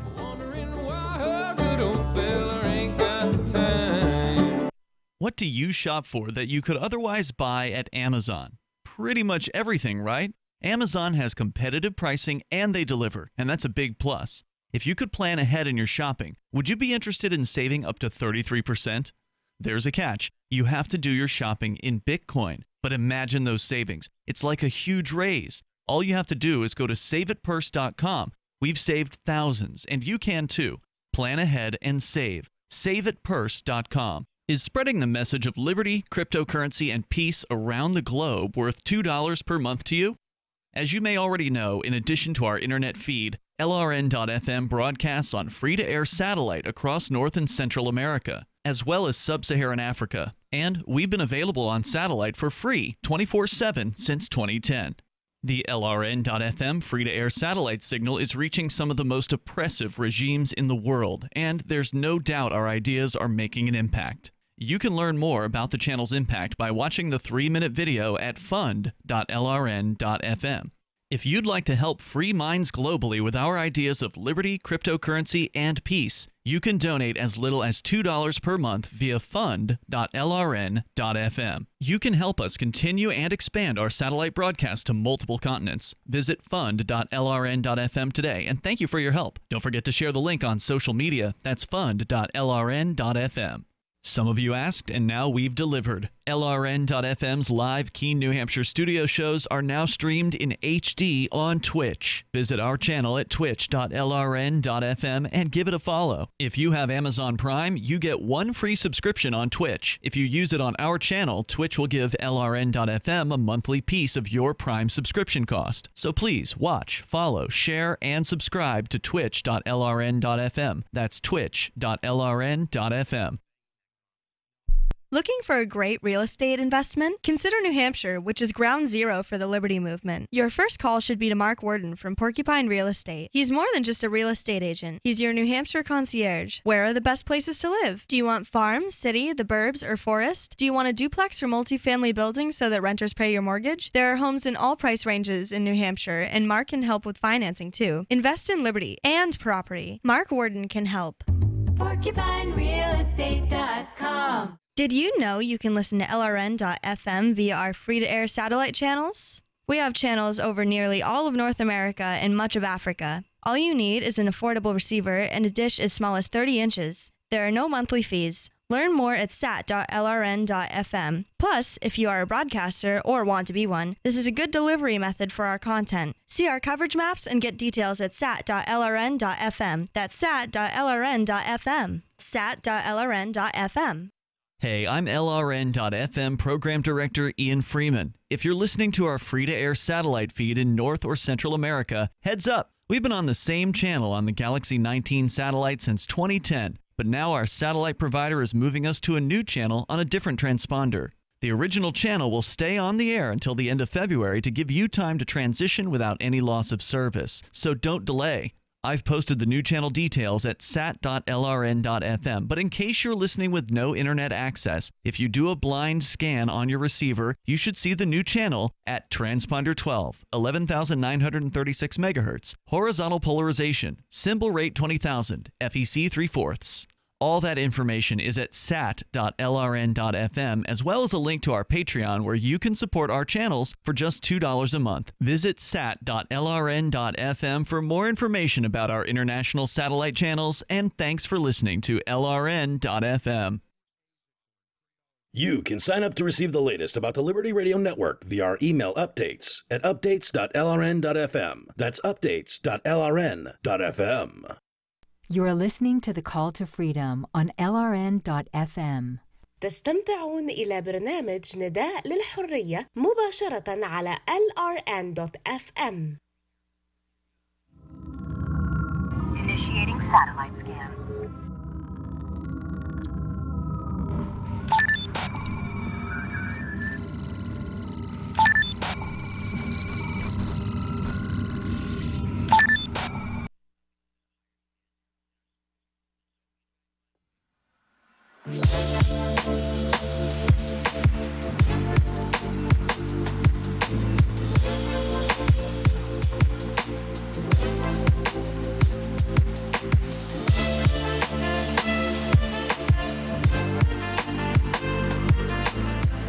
All right, welcome back here to the Call to Freedom on LRN.FM, our final segment here on this Monday afternoon. If you were paying attention, you heard our Galactic Systems drone satellite looking for one lucky caller to drop our Galactic Systems airdrop on. That's $10 of a randomly selected Coinomi-supported coin. Galactic Systems regain your control of your virtual identity, communications, money, and property with GridPhone and Galactic Coin. Tear down the walled garden business model, Galactic Systems, restoring liberty, building an open metaverse. You can learn more at galacticsystems.net. Again, give us a call, 603-283-6160, and you can claim $10 in a free randomly selected Coinomi wallet supported coin. So we are back here on this final segment with the naked libertarian himself, Mr. James Weeks, who is running for vice chair of the Libertarian Party here in, well, not here, but in NOLA in 2018. When is the convention this year again? I completely forgot because I'm totally retired from politics outside of basically making fun of you guys. Oh, I couldn't tell you the date. I'd have to look it up. I'm gonna have to look it up now. All I do is make fun of you guys now. I don't run for office anymore. I'm retired. I have a mosque to run. I have better things to do with my life than that. So Yeah, it looks like it's gonna be in June sometime. No, I just make fun of you guys for 3 hours a day, and then a little extra on Fridays. Yeah, June 30th is when it's supposed to start. Looks like. Oh yeah, I'm sure I got something more important to do that I can make money at. Yeah, probably, but you won't have as much fun. Probably Pork Fest. Not going to be able to make it rain on me if you don't come. You're Just right. saying. I wonder if the National Convention is going to compete with Pork Fest this year. I'm going to have to check that out. Oh, geez, that would be bad. Yeah. That would be another Portland massacre if that happened. It would be. Actually, it's June 19th through the 24th. So, yeah, I have a really bad feeling that Pork Fest, it's going to be one of those things where people are like, you can either come to Pork Fest or you can go to the convention. Well, I will say that probably a lot of people who go to contest. Pork Fest don't go to the Libertarian Party stuff anyway, so it probably won't be that big of a deal. I don't know. I see quite a few party folks. Like you run into like Mark Tanzer or Daryl Perry or Mark Tanzer is from the Libertarian Party in Florida. And I've seen quite a few folks. One of the first times I saw Gary Johnson actually give a speech, I think it was like the second time I ever saw him give a speech, Was that Porkfest X? What was that when he was campaigning for president or something? No. This was like back in 2013 after he did his the 2012 election. Immediately after that, the year after that. And you know what? It's a really good speech. It really is. Did he give a good speech? The funny thing about Gary Johnson is I liked him a lot better in 2012. I did too.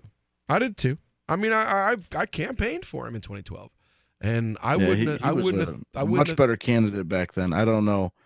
I wouldn't have thrown water on. I wouldn't have pissed on his running mate's forehead if his teeth were on fire, though. Oh yes, well, you're talking about the one last year, Jim Gray. Oh no, Judge Jim Gray was great, but yeah, I wouldn't piss on Weld's gum if his teeth were on fire. Yeah. I don't like agree with that. He's a straight up softcore Democrat. He was too liberal for the GOP when he was in the GOP. And I mean, let's just be honest, the GOP is to the left of the Libertarian Party politically. Economically, at least. They are to the left of us. They support taxes more than we do, so they are to the left of us. And he was to the left of them, And so I was appalled and outraged. I mean, it was like Bar Root all over again, just backwards. Well, yeah, it was pretty bad. He was pretty bad. The Libertarian Party literally put 1 year. They put every bit of their national efforts behind unseating Bob Barr. And then 2 years later, put him in as their presidential candidate. Well, yeah, Bob Barr wasn't as bad as Bill Weld, I think. I don't know, man. He was pro-drug war. I mean, he was so bad when he was in office that the Libertarian Party put state and national resources into driving him out of office, and were successful in doing so. So, well, that's what we're supposed to do is play kingmaker as the Libertarian Party right now. I mean, that's really all we can do is play kingmaker.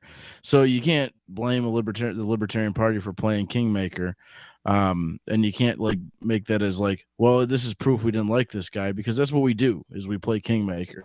Well, no, we literally put all of our resources as a party into driving him out of his office in the Senate because he was so anti-freedom that we wanted him. We hated him as a party more than all the other representatives out there because he was so hostile to freedom and such a hardcore drug warrior.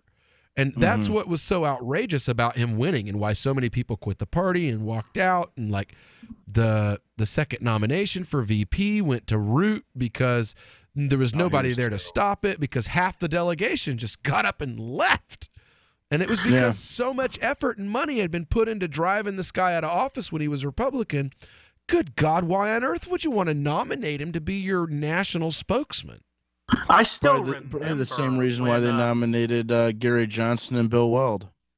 I still remember, I started law school in 2008. I had started the College Libertarians at UT while I was there, so I was thinking about starting up a group at UVA, and Bob Barr came to speak, and he spoke at the law school, and I listened to him, and somebody asked a question about drugs, and he was basically like, well, there's some things we blah, blah, blah. I don't even remember what he said, but I remember going, I cannot sell people on campus on the Libertarian Party if this guy is the nominee, so I'm not even going to try. I'm glad he was before my time when I was still, doing independent work and basically completely staying out of party politics. I didn't campaign at all for Gary Johnson the second time around. I completely ignored that he was even the guy. So I know that feel. Yeah. Yep. I was just, like I said, I tried really hard to work within the party to bring them back to something that resembled the party's platform. And I'll tell you what, James, you got your fight cut. You got a fight cut out for you come NOLA. So hats off to you. Either way, I've tried to warn people that silencing radicals is just going to make you eventually seem like a kitten, but nobody wants to listen. So you got any websites or anything you want to plug while you're here before we let you go? Yeah, I've just got a podcast starting up. I'd like to plug that. Podcast titles are a spook.com. Spook.com. All right. Podcast titles are a spook. Podcast titles are a spook.com. I love it. All right. Well, thanks for coming on, James. If you want to support James Weeks, I'm sure he's got a Facebook page for James Weeks for Vice Chair. Yep, I got James Weeks for Vice Chair on Facebook.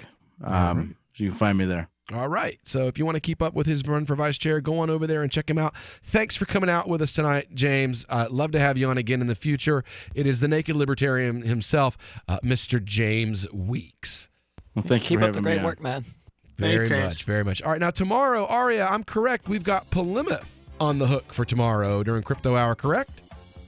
Indeed, we do. All right. I'm looking forward to their announcement. Very good. So tomorrow in the studio, it will be me and Mike Laurie, and we'll have Plymouth on for Crypto Hour. So tune in tomorrow, same time, 4 p.m. to 7 p.m. here on the Call to Freedom on LRN.FM. See you tomorrow. And stick around. Free Talk Live is coming up next.